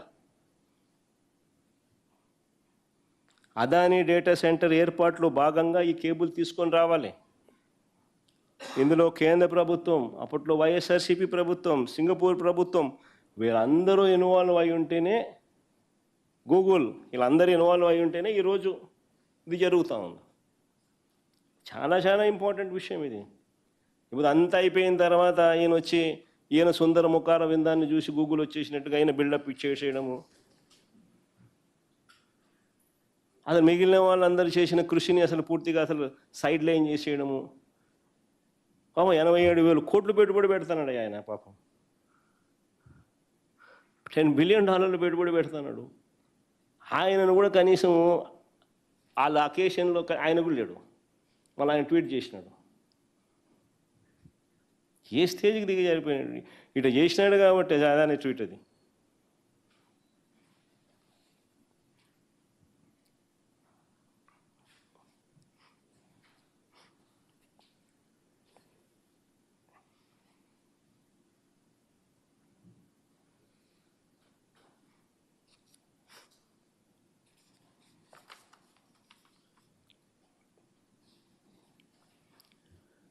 Adani is proud to partner with Google to build India's largest AI data center campus, largest AI data center campus in Visakhapatnam, engineered specifically for the demands of artificial intelligence. గతంలో 300 మెగావాట్ల data centre కోసం 190 ఎకరాలను విశాఖపట్నం, మధురవాడలో 130 ఎకరాలు, కాపులపాడులో 60 ఎకరాలు అదానికి వైఎస్ఆర్సీపీ కేటాయించడం, అక్కడ foundation stone వేయడం జరిగింది. అక్కడ పనులకు శంకుస్థాపన చేయడం, సబ్సీ కేబుల్ను సింగపూర్ నుంచి విశాఖపట్నంకు తీసుకురావడానికి అంకురార్పణ వేయడం, ఇవి కూడా అప్పుడే జరిగాయి.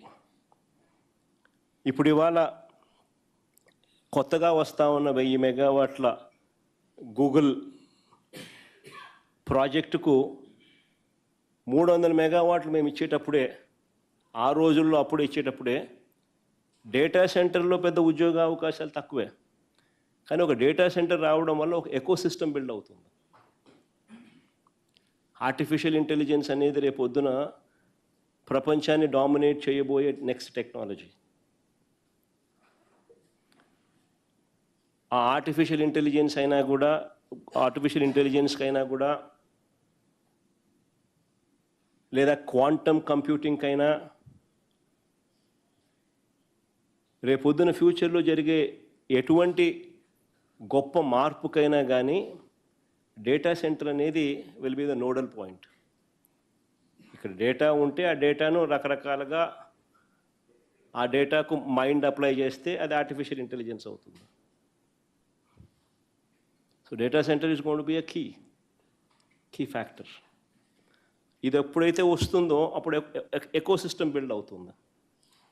ఆ ఎకో సిస్టమ్ ద్వారా జీసీసీస్ వస్తాయి, గ్లోబల్ కేపబిలిటీ సెంటర్స్ వస్తాయి. సో దానికి నాంది ఆ రోజు ఆ ఆలోచనతో అక్కడి నుంచి స్టార్ట్ అయింది. ఆ రోజుల్లో అప్పట్లోనే 300 మెగావాట్లు డేటా సెంటర్ పెడితే ఉద్యోగాలు తక్కువే వస్తాయి కాబట్టి అంతటితో మేము ఆగల. ఆ రోజు అదానికి మేము చేసుకున్న అండర్స్టాండింగ్ కాపీ చూస్తే 25,000 జాబులు కూడా ఇవ్వాలన్నాం. ఆ కాపీ చూపించమా, ఉందా మన దగ్గర?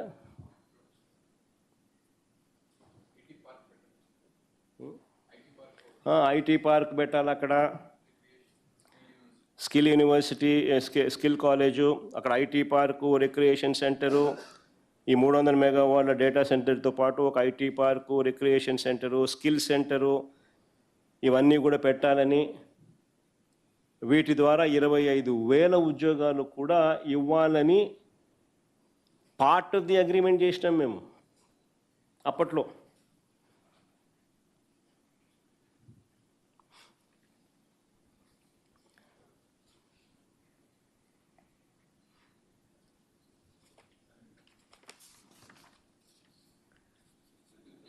చంద్రబాబు నాయుడు గారు అనే వ్యక్తి ఈ మాదిరిగా చేయడం కొత్త కాదు. ఇది ఇంతకుముందు నేను అన్నా చూసినారా, చంద్రబాబు నాయుడు గారి పరిపాలన ఎట్లుంటుందంటే ఎఫిషియన్సీ వీక్, వేరే వాళ్ళకు సంబంధించిన క్రెడిట్ చోరీ చేయడంలో మాత్రం పీకు అని చెప్పిన. అది కొత్తగా ఇప్పుడే కాదు జరిగింది, ఇంతకుముందు కూడా ఇలాంటి చంద్రబాబు నాయుడు మనస్తత్వం ఏదంతా. హైదరాబాద్ విషయం చిన్న ఎగ్జాంపుల్ చెప్తా. హైదరాబాద్ విషయంలో కూడా చంద్రబాబుది గతంలో ఇదే సేమ్ స్టోరీ. మీ అందరికీ గుర్తుంటుంది, మాదాపూర్లో సైబర్ టవర్స్ అన్నది 6 ఎకరాల స్థలంలో ఒక చిన్న ప్రాజెక్టు, దాని పేరు హైటెక్ సిటీ. చిన్న ఎగ్జాంపుల్ చెప్తున్నాను నేను. మాదాపూర్లో సైబర్ టవర్స్ అన్నది 6 ఎకరాల స్థలంలో ఒక చిన్న ప్రాజెక్టు, దాని పేరు హైటెక్ సిటీ. ఈ హైటెక్ సిటీకి కూడా పునాదిరాయి వేసింది ఎవరు? 6 ఎకరాల్లో ఐటీ స్పేస్ కట్టడానికి ఎన్ జనార్దన్ రెడ్డి గారు. అది కూడా కానీ చంద్రబాబు గారు దాన్ని ఎప్పుడు చెప్పడు. ఆ ఒక్క 6 ఎకరాలలో 1,40,800 ఎస్ఎఫ్టీ బిల్డింగు, ఒకే ఒక బిల్డింగ్. ఆ 6 ఎకరాలలో ఆ 1,40,800 ఎస్ఎఫ్టీ బిల్డింగు, ఆ 6 ఎకరాల్లో తర్వాత ఎన్ జనార్దన్ రెడ్డి వెళ్ళిపోవడము, ఈయన ముఖ్యమంత్రి కావడము, దాన్ని గవర్నమెంట్ రంగంలో చేయడానికి ఎన్ జనార్దన్ రెడ్డి శ్రీకారం చుడితే దాన్ని క్యాన్సిల్ చేసి ఈయన ప్రైవేటుకు దాన్ని ఇచ్చి, ఎల్ఎన్టీకి ప్రైవేట్కి వరకు ఇచ్చి అక్కడ 1,40,000 బిల్డింగ్ ఎస్ఎఫ్టీ బిల్డింగులు ఈయన కట్టించినాడు, వాళ్ళు కట్టినారు. దాన్ని ఇంకా ఏకంగా హైదరాబాద్ అంతా నేనే కట్టినట్టుగా దాని నుంచి ప్రొజెక్షన్. ఒక చిన్న బిల్డింగు 1,40,000 ఎస్ఎఫ్టీ, దాని పేరు హైటెక్ సిటీ, 6 ఎకరాల్లో కట్టిన బిల్డింగ్. దాంతో హైదరాబాద్ అంతా నేనే కట్టానని చెప్పి అక్కడి నుంచి ప్రొజెక్షన్. నిజం చెప్పాలంటే విషయం ఏమిటంటే 2004లో చంద్రబాబు నాయుడు ఓడిపోయినాడు. ఇది చాలా ఇంపార్టెంట్ విషయం. 2004లో చంద్రబాబు నాయుడు గారు ఓడిపోయిన తర్వాత హైదరాబాద్ అన్నది చంద్రబాబు చేతిలో లేదు. 2004, 2009 నాన్నగారు గెలిచారు. 2004లో చంద్రబాబు ఓడిపోయిన తర్వాత చంద్రబాబు నాయుడు చేతిలో హైదరాబాద్ లేదు. 2004 నుంచి 2009, 2009 నుంచి 2014, ఆ 10 ఏళ్ళు నాన్నగారు గెలిచిన పరిస్థితులు. తర్వాత మరో 2 సార్లు కేసీఆర్ గారు గెలిచారు. అంటే దాని అర్థం ఏకంగా 20 సంవత్సరాల పాటు చంద్రబాబు నాయుడు గారికి హైదరాబాద్కి ఎటువంటి సంబంధం లేదు. అయినా కూడా ఈ 20 ఏళ్లలో జరిగిన అభివృద్ధి అంతా అయింది అంటాడు చంద్రబాబు నాయుడు బిల్డప్. నిజంగా ఆశ్చర్యం చెప్తాను, కొన్ని విషయాలు చెప్తా. అయ్యా చంద్రబాబు గారు 6 ఎకరాలలో ఒక చిన్న బిల్డింగ్ 1,40,000 ఎస్ఎఫ్టీ బిల్డింగ్ కడితే దాని పేరు హైటెక్ సిటీ అని పేరు పెడితే దాంతో డెవలప్మెంట్ అనేది అయిపోతుందని అనుకోవడం మూర్ఖత్వం. దాని తర్వాత నువ్వు వెళ్ళిపోయినావు. దాని తర్వాత రాజశేఖర రెడ్డి గారు ముఖ్యమంత్రి అయ్యారు 2004లో. దాని తర్వాత ఏం జరిగిందో చెప్తా. 2004లో రాజశేఖర రెడ్డి గారు ముఖ్యమంత్రి అయ్యారు. అయిన తర్వాత ORR phase 1, outer ring road phase 1, 126 కిలోమీటర్లు, started in 2006, completed in 2012, which changed the Hyderabad city. PV Narasimha Rao Expressway, 11.6 kilometers flyover, India's largest flyover. started in October 2005, completed 19th October 2009. Rajasekhara Reddy గారి హయాంలో GMR International Airport started March 2005, completed 23rd March 2008. ఇవన్నీ రాజశేఖర రెడ్డి గారి హయాంలో start చేయడము, complete చేయడము. 2004 నుంచి 2014 వైఎస్ఆర్ గారి 2 టర్మ్స్లో, అందులో మొదటి టర్మ్లోనే ఎన్ని కంప్లీట్ అయినాయి. ORR 1 2012 దాకా పోయింది, 2006లో స్టార్ట్ అయింది, 2012 దాకా పోయింది. PV Narasimha Rao express highway 11.6 kilometres, flyover అయితే అక్టోబర్ 2005లో స్టార్టు, 2009 19th అక్టోబర్ కంప్లీట్.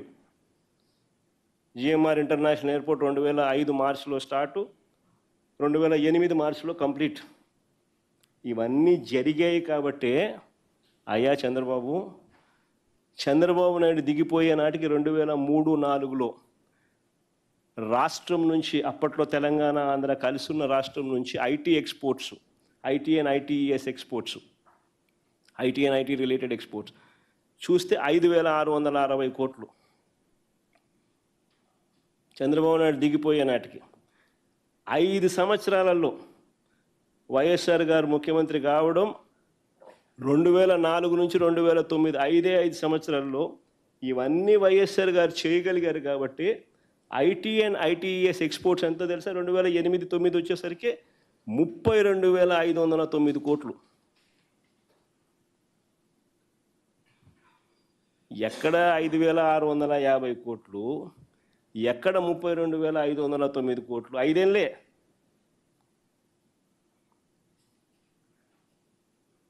ఆ తర్వాత సెకండ్ టర్మ్ వచ్చేసరికి, అది కూడా రాజశేఖర రెడ్డి గారు సెకండ్ టర్మ్, ఆయన చనిపోయినా కానీ ఆయన గెలిపించి ఇచ్చిన ప్రభుత్వంలో ఆయన కొనసాగింపుగా జరిగిన దాంట్లో, ఎందుకంటే ఇవన్నీ అయిపోయి చేశాడు కాబట్టి, ఆ టైం అయిపోయేసరికి 2013-14 వచ్చేసరికి 57,000 కోట్లు IT ఎక్స్పోర్ట్స్ హైదరాబాద్ నుంచి. ఎక్కడ 5,650 కోట్లు అని చెప్పి నువ్వే హైదరాబాద్ అంతా నేనే కట్టేసినాను, IT అంటే చంద్రబాబు నేనే అని చెప్పి చెప్పుకునే పరిస్థితి నుంచి, సీ ద డిఫరెన్స్. వేరే వాళ్ళు చేసిన దానికి వాళ్ళ క్రెడిట్ ఇవ్వాలా. దాని తర్వాత ఆయన తర్వాత మన కేసీఆర్ గారు వచ్చారు, ఆయన 2 టర్మ్స్ ఉన్నారు. ఆయన కూడా గొప్పగా నాన్నగారి దగ్గర నుంచి ఎక్కడైతే ఎండ్ అయిందో ఆయన కూడా గొప్పగా అక్కడి నుంచి స్టార్ట్ చేసి ఆయన కూడా గొప్ప పరిపాలన చేశాడు. దానివల్ల హైదరాబాద్ ఈరోజు ఐటీలో ఆయన 5,650 కోట్ల గురించి మాట్లాడుతూ అంటే, ఈరోజు IT ఎక్స్పోర్ట్స్ ఫ్రమ్ తెలంగాణ 2 లక్షల కోట్లు.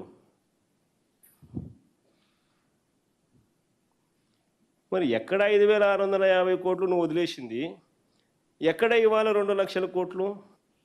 మన మధ్యలో 20 ఏళ్లలో ఇంత జరిగితే అది నేనుంటే నాన్ చేసింది మాత్రమే చెప్పా. కేసీఆర్ గారు ఏం చేసింది అనేది నేను ఇంకా చెప్పాల. అది చెప్పకనే మొత్తం నేనే చేసిన, హైదరాబాద్ మొత్తం నానే అంటే ఎట్లుంటుంది? ఈ చంద్రబాబు నాయుడుకి ఇది కొత్త కాదు. This is generally how his publicity stunt is. Credit వేరే వాళ్ళకి ఎవరికైనా కూడా ఇవ్వడు. వేరే వాళ్ళకు ఇవ్వాల్సిన డ్యూ క్రెడిట్ వాళ్ళకి ఇవ్వకపోవడం చంద్రబాబు నాయుడుకున్న దుర్మార్గమైన నైజం.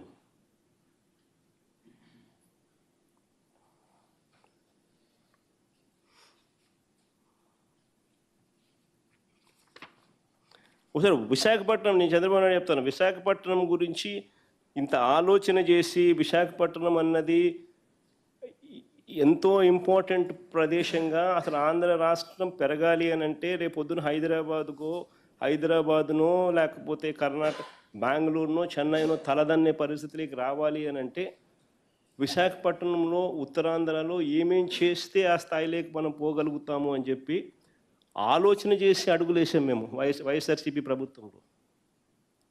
అందులో భాగంగా మేము వేసిన అడుగులు భోగాపురం ఇంటర్నేషనల్ ఎయిర్పోర్ట్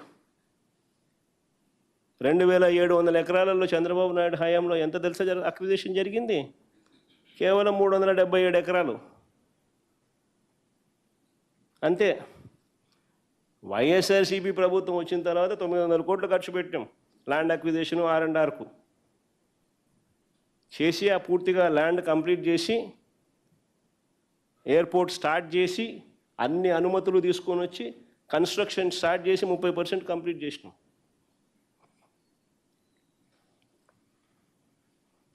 ఇంకో సంవత్సరంలో ప్రాజెక్టు కూడా అయిపోతుంది. ఉత్తరాంధ్రలో శ్రీకాకుళంలో మూలపేట కొత్త పోర్టు. శ్రీకాకుళం ఉత్తరాంధ్ర అన్నది ఉత్తరాంధ్ర దిశ మార్చాలి అంటే శ్రీకాకుళంలో ఒక పోర్టు రావాలి, పోర్టు వస్తేనే ఉత్తరాంధ్ర దిశ మారుతుందని మూలపేటలో ఏకంగా ఒక port, government port, land acquisition పూర్తి చేసి క్లియరెన్సెస్ అన్నీ తీసుకొని వచ్చి కన్స్ట్రక్షన్ స్టార్ట్ చేసి 30% పనులు కంప్లీట్ చేసినాం.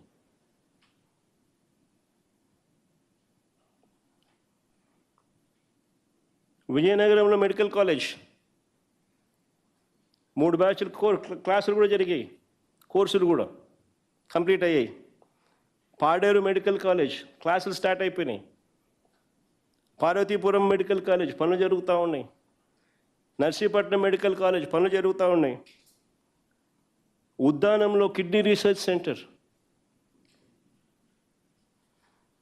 100 కోట్ల రూపాయలతో కిడ్నీ రీసెర్చ్ సెంటర్ బిల్డింగ్. ఉద్దానంలో 600 కోట్ల రూపాయలు ఖర్చు చేసి హిరమండలం నుంచి సర్ఫేస్ వాటర్ తీసుకొచ్చి డయాలసిస్ పేషెంట్లకు పర్మనెంట్ సొల్యూషన్ చూపించే కార్యక్రమానికి పూర్తి చేసినాం. పనులు స్టార్ట్ చేయడమే కాదు, పూర్తి చేసినాం 600 కోట్ల ప్రాజెక్ట్.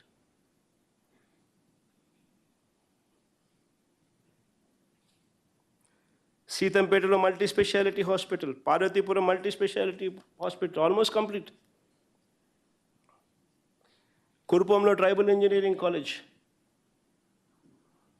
ట్రైబల్ ప్రాంతంలో tribal engineering college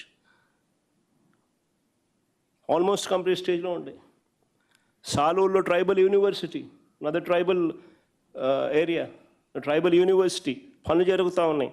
నక్కపల్లిలో industrial hub, అన్నవరంలో ఓబరాయ్ హోటల్ రిసార్ట్, ఒక 5 స్టార్ హోటల్ రిసార్ట్లు విశాఖపట్నంలో ఉండడం చాలా అవసరం అని చెప్పి మేఫేర్కు ఓబరాయ్ని తీసుకొచ్చి అక్కడ 5 స్టార్ హోటల్ రిసార్ట్స్ని కట్టిస్తూ ఉన్నాం. డెస్టినేషన్గా విశాఖపట్నం ఉండాలి అని అంటే very very important 5 star resorts ఉండాలని చెప్పి. 5 స్టార్ హోటల్ కాదు, 5 స్టార్ రిసార్ట్స్. ఋషికొండ వద్ద high end tourism resort, it's a monument building there. ఇక్కడ స్క్వేర్ ఫీట్కి 10,000 పెట్టి కట్టిందే కడతా ఉన్నారు. ఎన్నిసార్లు కట్టినా కానీ కట్టిందే కడుతున్నారు, డబ్బులు వేస్ట్గా కనపడడం లేదు. ఎన్నిసార్లు కడతారో నాకు అర్థం కాదు. అదే సెక్రటరీ 2 సార్లు కడతారు, అదే అసెంబ్లీ 2 సార్లు కడతారు. 600 కోట్ల పైన డబ్బులు ఖర్చు వేస్ట్ చేస్తున్నారని చెప్పి కంటికి కనపడుతుంది, ప్రతి ఒక్కరికి తెలుస్తుంది. కానీ వేస్ట్ అని చెప్పి ఎవడు మాట్లాడు. ఎందుకనంటే ఎల్లో మీడియా మొత్తం వాళ్ళే అంతా దోచుకోవడము, పంచుకోవడము, తినుకోవడము. స్క్వేర్ ఫీట్ బెంగళూరులో కానీ హైదరాబాద్లో కానీ చెన్నైలో కానీ కడితే 5 స్టార్ ఫెసిలిటీస్ ఉన్న ఫ్లాట్లు 4,500 రూపాయలు పర్ ఎస్ఎఫ్టీ కడితే బ్రహ్మాండంగా కన్స్ట్రక్షన్ కాస్ట్ దాటదు. 10,000 రూపాయలు పర్ ఎస్ఎఫ్టీ కడుతున్నారు అమరావతిలో. ఎవడు స్కామ్ అని చెప్పి అండు, ఎందుకంటే స్కామ్లో వీళ్ళంతా భాగస్వాములే.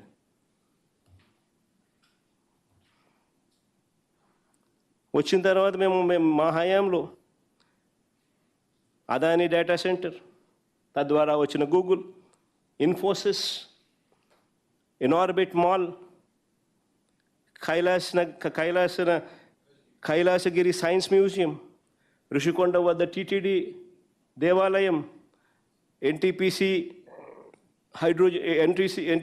గ్రీన్ హైడ్రోజన్ హబ్, ఇవన్నీ కొన్ని ప్రాజెక్టులు నేను చెప్తా ఉన్నా. ఇవన్నీ జరిగి ఇన్ఫ్యాక్ట్ విశాఖపట్నం నుంచి road to the airport and to the port, to Moolapeta port, central గవర్నమెంట్ని కన్విన్స్ చేసి గడ్కరీ గారితో స్టేట్మెంట్ ఇప్పించడం.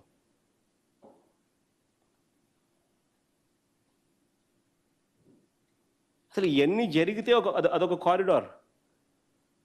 ఇది విజన్. ఇవన్నీ పూర్తయితే పురోగతి అనేది కనిపిస్తుంది, నెంబర్స్ అనేటివి కనిపిస్తాయి. లేకపోతే 5,650 కోట్లు పెద్ద పెద్ద అమౌంట్, పెద్ద నెంబరు అని చెప్పి డబ్బాలు కొట్టుకోవడమే.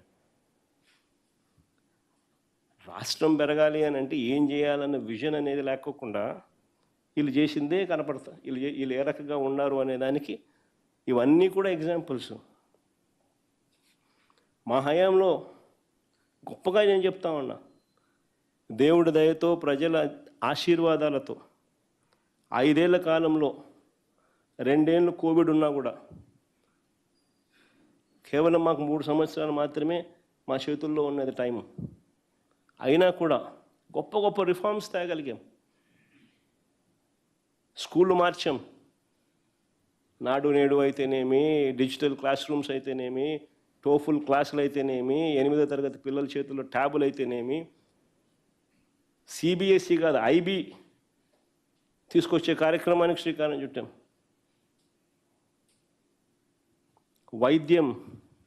విద్య, వైద్యం, వ్యవసాయంలో అనూహ్య మార్పులు తీసుకొచ్చాం. గ్రామాలలో సేవలు గడప వద్దకు తీసుకొచ్చాం. ట్రాన్స్పరెంట్గా చేయలేము అని అనుకునే పరిస్థితుల నుంచి గవర్నమెంట్ సేవలు ట్రాన్స్పరెంట్గా లంచాలు లేకుండా ఇవ్వగలుగుతామని చెప్పి ప్రూవ్ చేసినాం. అన్ని గొప్ప గొప్ప రిఫార్మ్స్ తీసుకొచ్చినాం.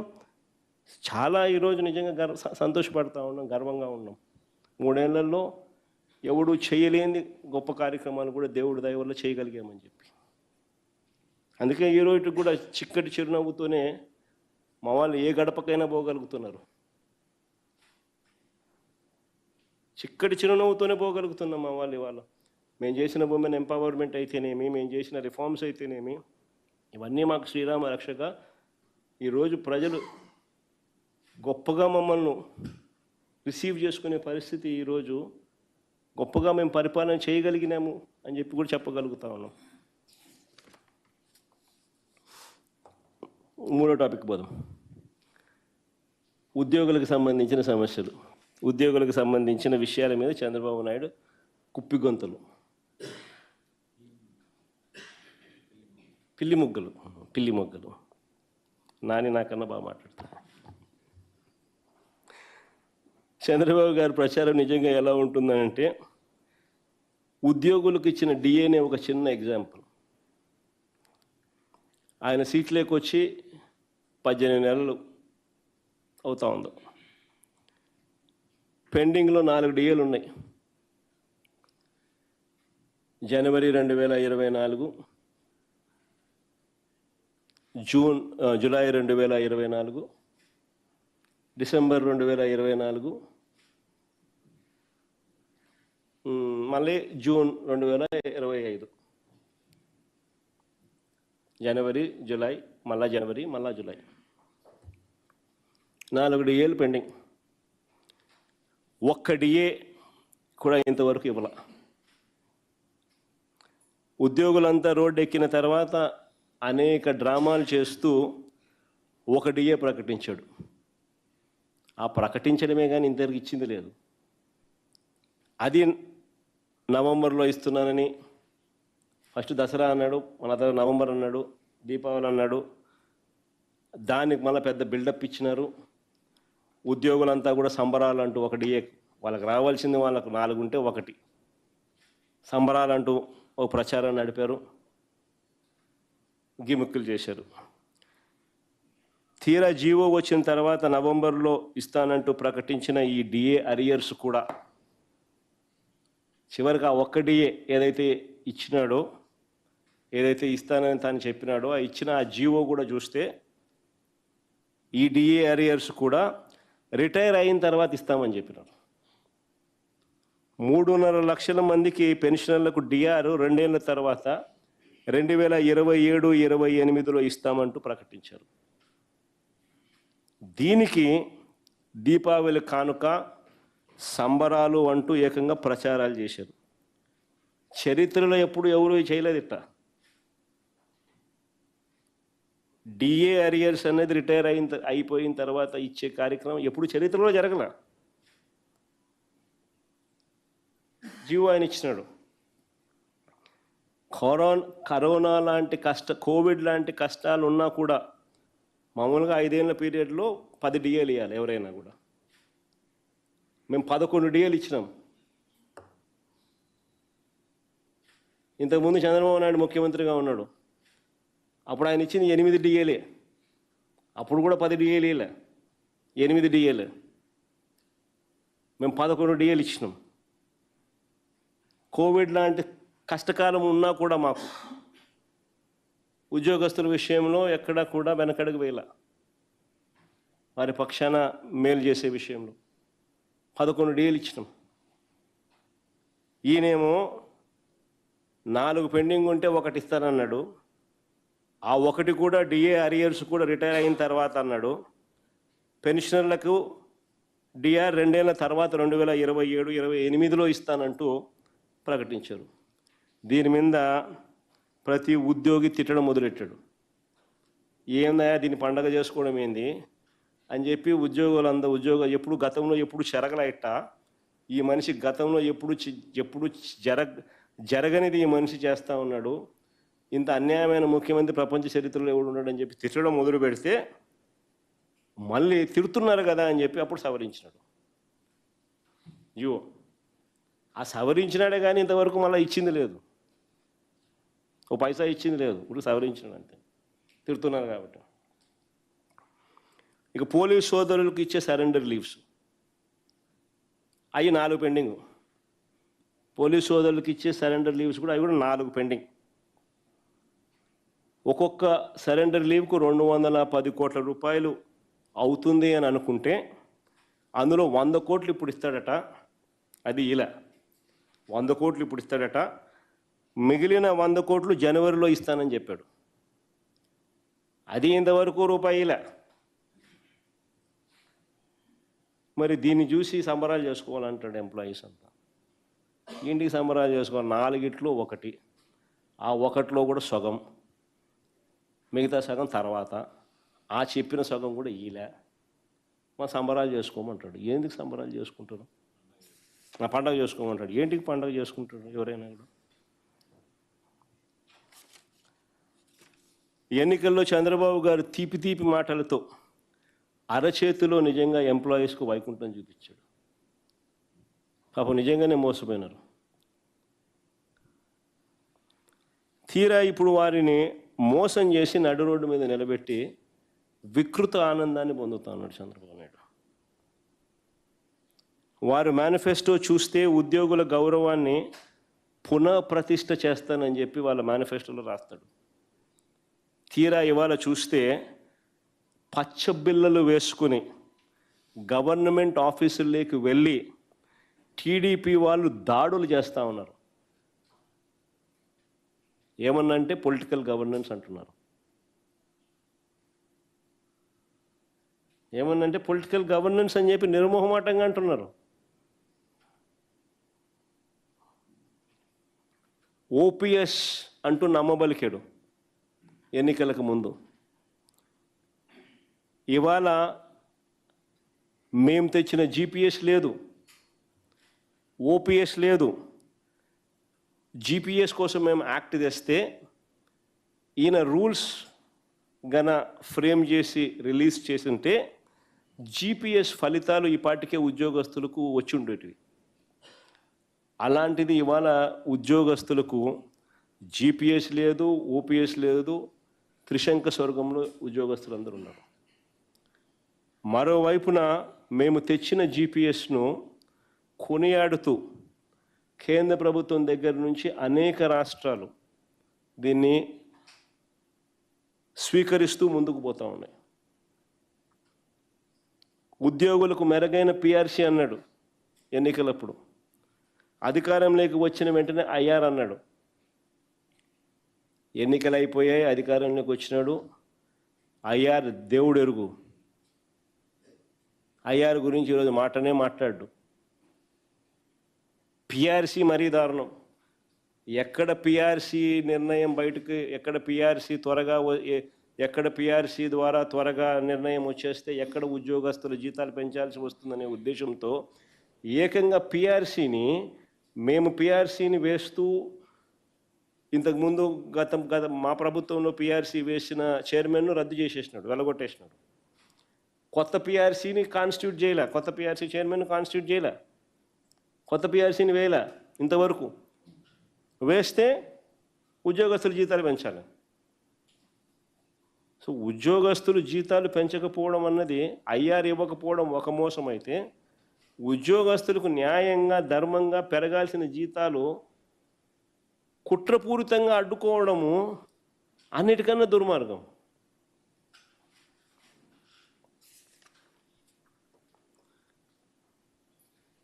ఉద్యోగులకు ఇవ్వాల్సిన పిఆర్సీ బకాయిలు, పెండింగ్ డిఏలు, జీపీఎఫ్లు, ఏపీజీఎల్ఐలు, మెడికల్ రీయింబర్స్మెంట్లు, సరెండర్ లీవ్స్ మొత్తం దాదాపుగా 31,000 కోట్ల రూపాయలు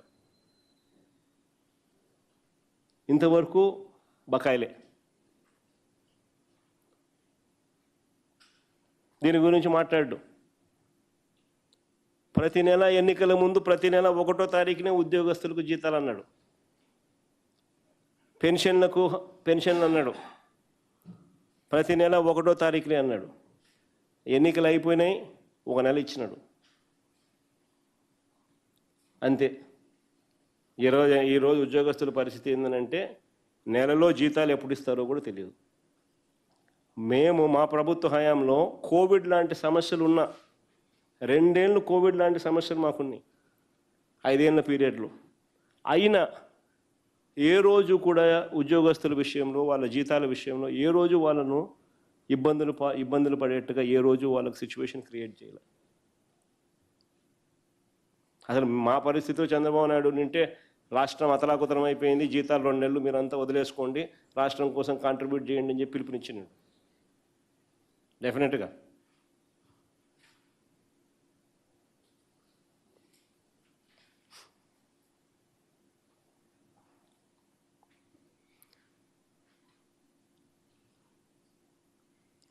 మరోవైపు అవుట్సోర్సింగ్ కాంట్రాక్ట్ ఉద్యోగస్తులకు ప్రభుత్వ పథకాలు వర్తింప చేస్తానని హామీ ఇచ్చాడు. అసలు ఆ ఇచ్చే పథకాలే అరకొర. సూపర్ 6లు, సూపర్ 7లు గాలికి ఎగిరిపోయినాయి, మా పథకాలన్నీ రద్దయిపోయినాయి. ఆ ఇచ్చేటి అరకొర. వాటిలో కూడా వీళ్ళకి అవుట్సోర్సింగ్ వాళ్ళకి ఇవ్వడానికి కాంట్రాక్ట్ అవుట్సోర్సింగ్ వాళ్ళకి ఇవ్వడానికి ఈయనకు మనసు రావడంలా. అధికారంలోకి రాగానే వాలంటీర్లకు ఇచ్చే జీతం 5,000 కాదు 10,000కి పెంచుతానన్నాడు. ఎన్నికలప్పుడు వాళ్ళని ఆశ పెట్టినాడు, వాళ్ళను వాడుకున్నాడు, ఉపయోగించుకున్నాడు, కుట్రబడినాడు. ఎన్నికలు అయిపోయిన తర్వాత రోడ్డు మీద పడేసినాడు. 5,000 10,000 పెంచడం కదా దేవుడు ఎరుగు, ఉన్న ఉద్యోగాలన్నీ పీకేసినాడు. 2,66,000 మందిని రోడ్డును పడేసినాడు.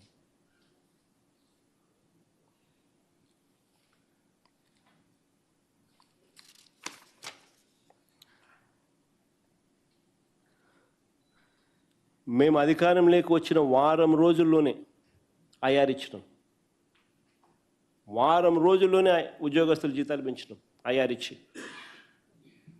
మే 30, 2019 ప్రమాణ స్వీకారం చేస్తే జూన్ 8న 27% ఐఆర్ ఇచ్చాం. ఐఆర్ ప్రకటించి జూలై 1 నుంచి అమలు చేశాం. అది ఉద్యోగస్తుల మీద మాకున్న కమిట్మెంట్. మా ప్రభుత్వం హయాంలో అధికారంలోకి వచ్చిన వెంటనే 52,000 మంది ఆర్టీసీ ఎంప్లాయీస్ని వాళ్ళు దశాబ్దాలుగా స్ట్రైకులు చేస్తున్నారు, ధర్నాలు చేస్తూ ఉన్నారు, రోడ్డును ఎక్కుతున్నారు, ఎవడు పట్టించుకునేవాడు లేడు. అధికారంలోకి వచ్చిన వెంటనే 52,000 మంది ఆర్టీసీ ఎంప్లాయీస్ని రెగ్యులరైజ్ చేస్తాం. వాళ్ళందరినీ గవర్నమెంట్ ఎంప్లాయీస్గా రెగ్యులరైజ్ చేస్తాం.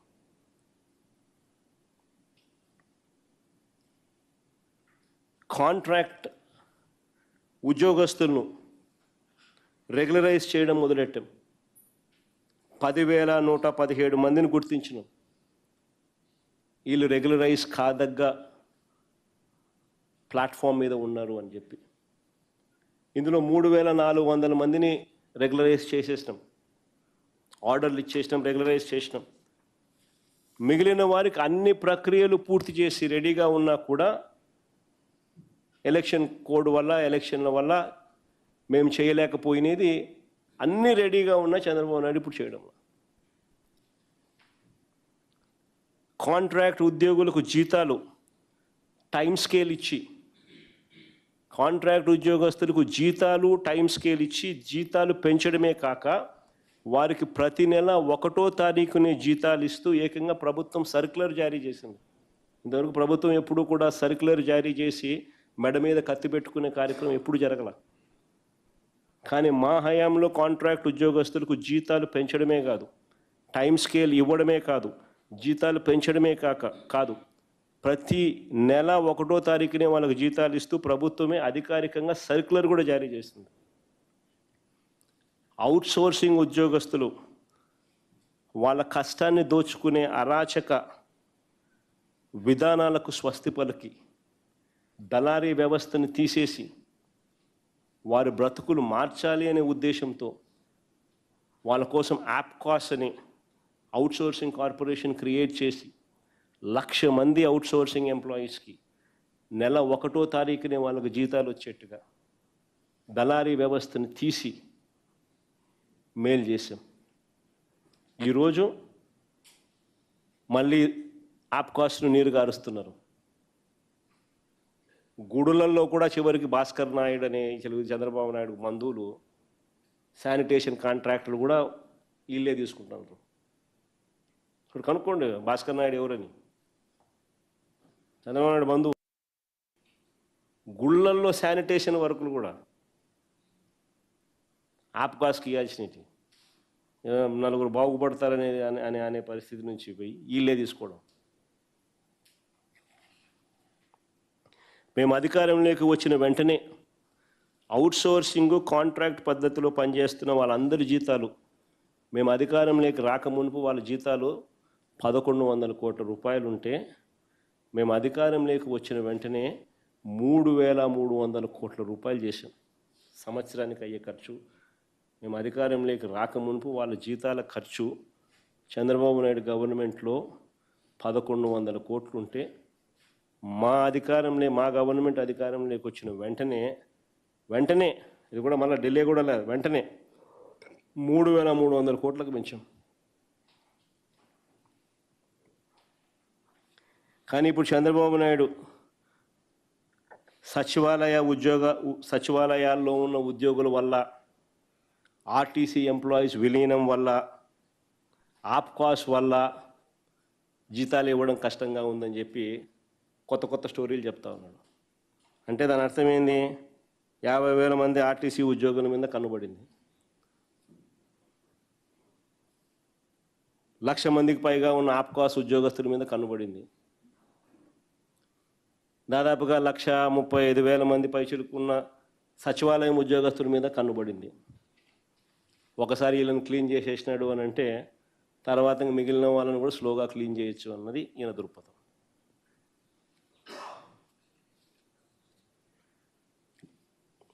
ఉద్యోగస్తులకు అలాగూ ఏమీ చేయడం లేదు, పోనీ ప్రజలకు ఏమన్నా చేస్తున్నాడా అని అంటే ఏమీ, అదొక పెద్ద సున్నా కనిపిస్తుంది. ఎప్పుడూ చూడని పరిస్థితులు ఈరోజు గమనిస్తూ ఉన్నాం. విద్య, వైద్యం, వ్యవసాయం, గవర్నెన్స్, లా అండ్ ఆర్డర్ మొత్తం అన్నీ కూడా తిరోగమనమే కనిపిస్తాయి. There is nothing that Chandrababu Naidu can say దీనివల్ల నేను మేలు చేయగలిగాను అని చెప్పి.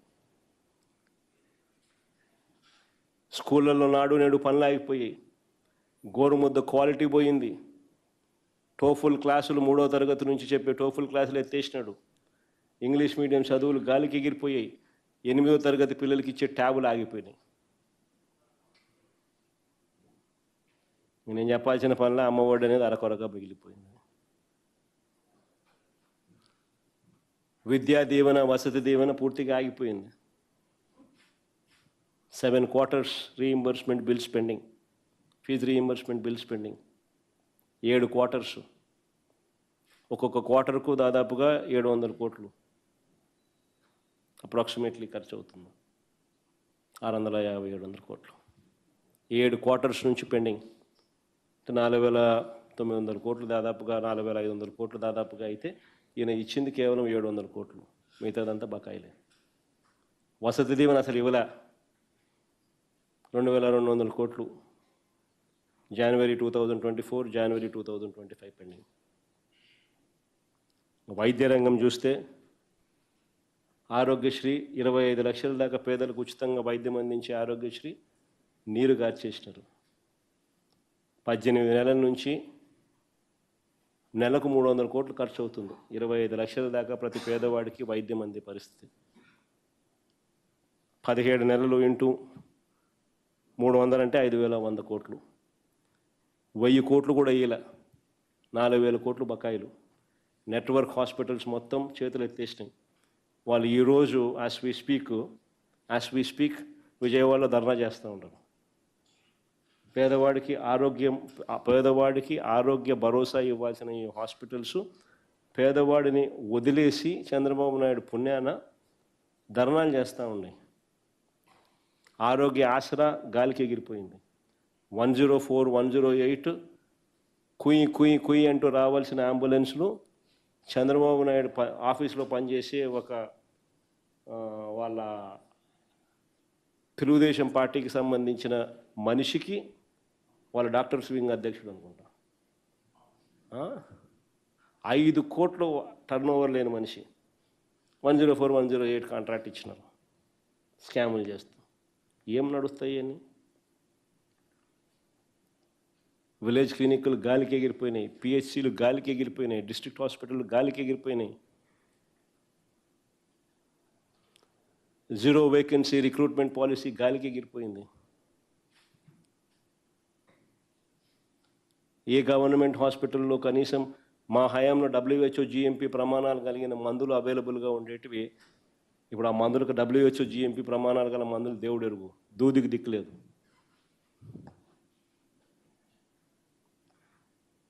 ఇవన్నీ ఒకవైపు ఉంటే 17 మెడికల్ కాలేజీలు మా హయాంలో మేము తీసుకొస్తే అందులో 7 మెడికల్ కాలేజీలు మా హయాంలోనే పూర్తవుతే మిగిలిన 10 మెడికల్ కాలేజీలు పూర్తి చేయాల్సింది పోయి 8,000 కోట్లకు 3,000 కోట్లు మా హయాంలోనే ఖర్చు చేస్తే మిగిలిన 5,000 కోట్లు సంవత్సరానికి 1,000 కోట్లు ఖర్చు చేస్తే పూర్తయ్యేపాటికి పూర్తి చేయడం ఇష్టం లేక సగంలో కట్టిన ఈ కాలేజీలను ప్రైవేటుకు స్కాములు చేస్తూ అమ్మడానికి సిద్ధపడ్డాడు, చెనిక్కాయలకు బెల్లానికి. దీన్ని నిరసిస్తూ 1 కోటి సంతకాల సేకరణ కార్యక్రమం ముమ్మరంగా జరుగుతూ ఉంది. రచ్చబండ కార్యక్రమం ద్వారా నవంబర్ 22వ తారీఖు దాకా ఈ కార్యక్రమం కొనసాగుతుంది. ముమ్మరంగా ఇప్పటికే ప్రతి నియోజకవర్గంలో జరుగుతూ ఉంది. ఈ ఉద్యమాన్ని మరింత బలోపేతం చేస్తూ అక్టోబర్ 28వ తారీఖున ప్రతి నియోజకవర్గ కేంద్రంలోనూ మెడికల్ కాలేజీల ప్రైవేటీకరణను వ్యతిరేకిస్తూ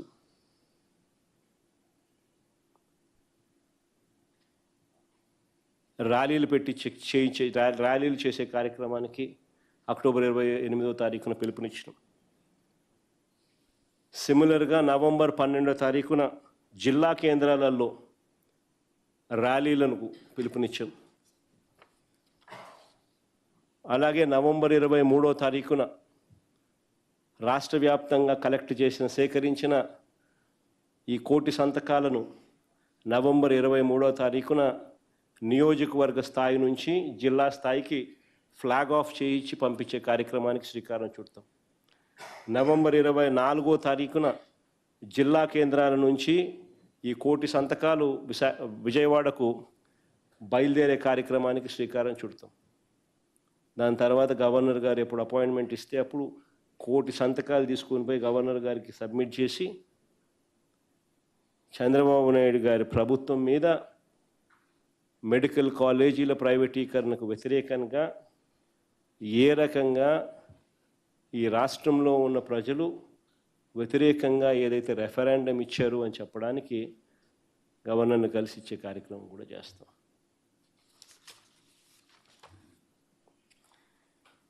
చివరి టాపిక్ చాలా చిన్న టాపిక్, రైతులకు సంబంధించి.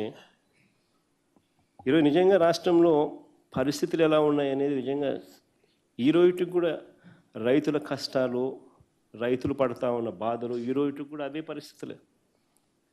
ఈ రోజుకి కూడా రాష్ట్రంలో డిఏపి, యూరియా ఇప్పటికీ కూడా దొరకని పరిస్థితి. బుడ్డ శనగ విత్తనం మామూలుగా మా రాయలసీమ ప్రాంతంలో వేస్తూ ఉంటాం. సాగుకు సిద్ధంగా ఉంది. గత నెల నుంచి సబ్సిడీ విత్తనాలు ఇస్తామని చెప్పి ప్రకటనలు చేశారే తప్ప ఇంతవరకు కార్యాచరణ లేదు. సబ్సిడీ విత్తనాలు ఇంతవరకు లేవు. ఉల్లి రైతును గాలికి వదిలేసినారు. 60 రోజుల నుంచి కిలో 3 రూపాయల కన్నా దాటడంలా. ప్రభుత్వం 1200 రూపాయలు క్వింటాల్కి ఇస్తామని చెప్పింది. ఎవరికి ఇచ్చారో ఎవరికి తెలియదు, ఇచ్చింది లేదు. ఉద్యమం గట్టిగా రైతులు నిరసించేసరికి 50,000 ఇస్తామని చెప్పినారు. 50,000 ఇంతవరకు విధి లేదు, విధానాలు లేవు. ఇంతవరకు ఎవరికి ఇచ్చింది లేదు. ధాన్యానికి గత ఏడాది బస్తా గిట్టుబాటు ధర లేక బస్తా 1100 నుంచి 1200 రూపాయలకు రైతులు తెగ నమ్ముకునే పరిస్థితి గత ఏడాది. లాస్ట్ ఇయర్ పరిస్థితి. ఈసారి పరిస్థితులు ఎలా ఉంటాయో రైతులు నిజంగా ఆందోళన చెందుతూ ఉన్నారు. క్వింటాల్ పత్తికి గతంలో 12,000 పలికితే ఇప్పుడు 5,500 పలకడంలా. అరటి గతంలో 28,000 గరిష్టంగా పలికితే ప్రస్తుతం 3,500 పలుకుతూ ఉంది. టమాటో రైతులు గిట్టుబాటు ధర లేక కూలీ ఖర్చులు కూడా రావని చెప్పి పొలాల్లోనే టమాటో వదిలేస్తున్నారు. దెబ్బతిన్న ఏ సీజన్లో కూడా బీమా కానీ పంట నష్ట పరిహారం కానీ ఇవ్వడంలా.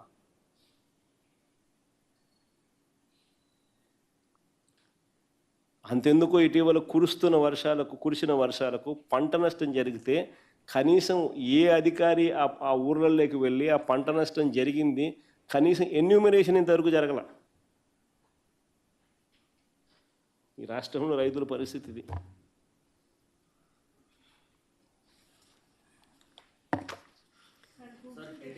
లీడర్లు ఈ మధ్య వెలుగులోకి వచ్చిన ఈ నకిలీ మద్యానికి సంబంధించి ఈ టీడీపీ లీడర్లు తయారు చేసిన నకిలీ మద్యం తాగితే ప్రజల ప్రాణాలకు ఎలాంటి ఇబ్బంది లేదని కొన్ని మీడియా సంస్థలు వార్తలు రచించారు. దీన్ని ఏ విధంగా చూస్తారు? వీళ్ళంతా దొంగల ముఠా సభ్యులు కాబట్టి ఈ మీడియా సంస్థలు దోచుకో పంచుకో తినుకో అనే దాంట్లో వీళ్ళంతా సభ్యులు. ఈనాడు, ఆంధ్రజ్యోతి, TV5 వీళ్ళంతా సభ్యులు కాబట్టి న్యాచురల్గా ఆదాయం అంతా వాళ్ళకే పోతూ ఉంది. కాబట్టి ప్రజలకు ఆరోగ్యం ఎట జరిగితే ఏం తేడా పడుతుంది అనే ఉద్దేశంతో వాళ్ళ ప్రజలను తప్పుదోవ పట్టించేదానికోసం ఆటోమేటిక్లీ ప్రజల ఆరోగ్యం కన్నా వీళ్ళ లాభాలే మిన్న కాబట్టి తప్పుదోవ పట్టించే కార్యక్రమంలో భాగంగా వాళ్ళు అట్టగే చెప్తారు. అల్టిమేట్గా 4 చనిపోయిన పరిస్థితులు రాష్ట్రంలో చూస్తూ ఉన్నాం. కల్తీ మద్యం విచ్చలవిడిగా తయారవుతూ ఉంది అనేది కంటికి కనిపిస్తూ ఉంది. ఫ్యాక్టరీలతో సహా వీళ్ళ పెట్టుబడులలో, ఆదాయాలలో వీళ్ళకీళ్ళకు మనస్పర్ధలు వచ్చిన చోట పట్టు కూడా పడుతూ ఉన్నారు, బయటపడతా ఉన్నాయి. డిస్ట్రిబ్యూషన్ నెట్వర్క్ కనిపిస్తూ అమ్ముతా అనేది కనిపిస్తూ ఉంది. అయినా కానీ వీళ్ళకి ఏమాత్రం కూడా కాన్షియస్ అనేది లేదు. Sir, Google data centre, Adani centre ఒకటే అయినప్పుడు మరి వైఎస్ఆర్సీపీ ఏ అంశం మీద అపోజ్ చేస్తుంది? అపోజ్ చేయడం లేదు. పర్యావరణం కానీ ల్యాండ్ కానీ. No, we're not opposing. In fact we're supporting this. మేము ఇనిషియేటివ్ తీసుకున్నాం కాబట్టి ఇది జరిగింది. అంటే కొంతమంది లీడర్స్ అక్కడ పర్యావరణం గురించి మాట్లాడుతున్నారు.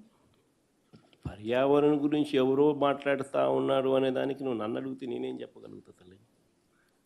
Ultimately at the end of the day రాష్ట్రం అన్నది ఏఐ యుగంలో ఉంది. ఏఐ యుగము, క్వాంటమ్ కంప్యూటింగు, ఈ యుగాలు లేకపోతూ ఉన్నాం మనం. అండ్ వీటికి అన్నిటికీ కూడా హబ్ అనేది డేటా సెంటర్. ఈ డేటా సెంటర్స్ అనేటివి లేకపోతే ఫర్దర్ ఎవల్యూషన్ అనేది ఉండదు. So it's a must that the ecosystem build కావాలి అని అంటే డేటా సెంటర్ ఉంటేనే ఎకోసిస్టమ్ బిల్డ్ అవుతుంది. So there should be a certain capacity of data centers supporting the entire ecosystem. Maybe beyond a point, beyond a scale, వెళితే నువ్వు చెప్పినట్టు power requirements వల్ల అయితేనేమి, ఇంకొకటి అయితేనేమి, వాటర్ గజ్లింగ్ అయితేనేమి, ఇంకొకటి అయితేనేమి, నువ్వు చెప్పిన కొన్ని సమస్యలు రావచ్చేమో. బట్ ఒక సర్టన్ కెపాసిటీ అయితే బిల్డ్ కావాల్సిన అవసరం అయితే ఖచ్చితంగా ఉంది. ఆ సర్టన్ కెపాసిటీ బిల్డ్ అయ్యేదాకా ప్రతి ఒక్కళ్ళం కూడా దానికి సపోర్ట్ చేయాల్సిన అవసరం ఉంటుంది. After a certain capacity, beyond a certain capacity మీరు చెప్పింది correct. But up to a certain capacity ecosystem మొత్తం బిల్డ్ కావాలి అని అంటే సపోర్ట్ చేయాలి. Difference and positives between Jagan తెచ్చిన డేటా సెంటర్కి ఈ government data centre difference and positive the plus points between if you see between your government and that see difference అనేది కనిపించేది ఏమిటి అని అంటే డిఫరెన్స్ పరంగా, డేటా సెంటర్ల పరంగా డిఫరెన్స్ కనిపించదు. బికాస్ మనం చేసింది కొనసాగింపే, మనం చేసింది ఇంకా పెరుగుదలే ఈ ఫర్దర్ డేటా సెంటర్స్ అడిషన్స్. కానీ మనం ఇవాల్వ్ చేసినప్పుడు మనం not only data centre but మీరు ఐటీ స్పేస్ కూడా కట్టాలి, తద్వారా 25,000 ఉద్యోగాలు కూడా మీరు క్రియేట్ చేయాలి అని ఇలాంటివి మేము పెట్టగలిగాం అప్పట్లో. చూడు, మేము అప్పట్లో సమయానికి స్లైడ్ కూడా చూపిస్తా ఉన్నాం. అప్పట్లో మేము ఇచ్చిన డేటా సెంటర్లో మేము చేసుకున్న ఒప్పందంలో ఈ మాదిరిగా ఉంది. Direct employment through data centre తక్కువే, కానీ direct employment through IT business park, తద్వారా వచ్చే కంపెనీస్ ద్వారా వచ్చే ఉద్యోగాలు, direct employment through skill university, direct employment through recreation centre, ఇవన్నీ కలిపితే 25,000 ఉద్యోగాలు ఖచ్చితంగా తీసుకొని రావాలి అని చెప్పడమే కాకుండా with in so and so period time ఫ్రేమ్లో ఇవన్నీ కూడా రావాలి, కట్టాలి అని కూడా పార్ట్ ఆఫ్ ది అగ్రిమెంట్ చేస్తాం. అది ఇప్పుడు జరగడంలా, అది కూడా ఇప్పుడు చేయగలిగితే వీళ్ళు ఇంకా బెటర్గా పాలసీ అనేది ఇవాల్వ్ అయినప్పుడు ఎకోసిస్టమ్ అనేది ఇంకా కొంచెం ఫాస్ట్గా గ్రో అవ్వేదానికి అవకాశం ఉంటుంది. Ashish. Sir, I have 3 questions. If I'm allowed to ask 3 separate issues, 3 questions. I want, first thing first, I wanted to understand what's the YSR Congress Party stand on this Google data center. You have given a long detailed presentation and you have shown the document that it actually came during your tenure. So what's YSR Congress Party stand on the data center and what are your concerns, if any? I think since you've been part of this press meet, you've seen for yourself how this data center has been progressing. Nobody, in fact, we are the one who promoted data centers. In fact, it was during our regime that the foundation stone was laid. In fact, it was during our regime that with Google negotiations were taking place with Adani. In fact, it was during our regime that initiation was done with the Singapore government to have a submarine cable pass through 3,900 kilometers underneath the sea and reach and hit Vizag. So all this was during our regime, which was initiated. And now what is happening is it's only been a continuation of what has been initiated during our regime. That's it. So our entire emphasis on today's press meet was give due credit to the people who contributed. Most importantly, to the previous government, that is YSRCP government, to Mr. Adani, who's actually putting in 87,000 crores of rupees to bring Google to the state of Andhra Pradesh, who's actually putting in $10 billion of his money to bring Google to the state of Andhra Pradesh. So give credit, due credit to them. And give credit to the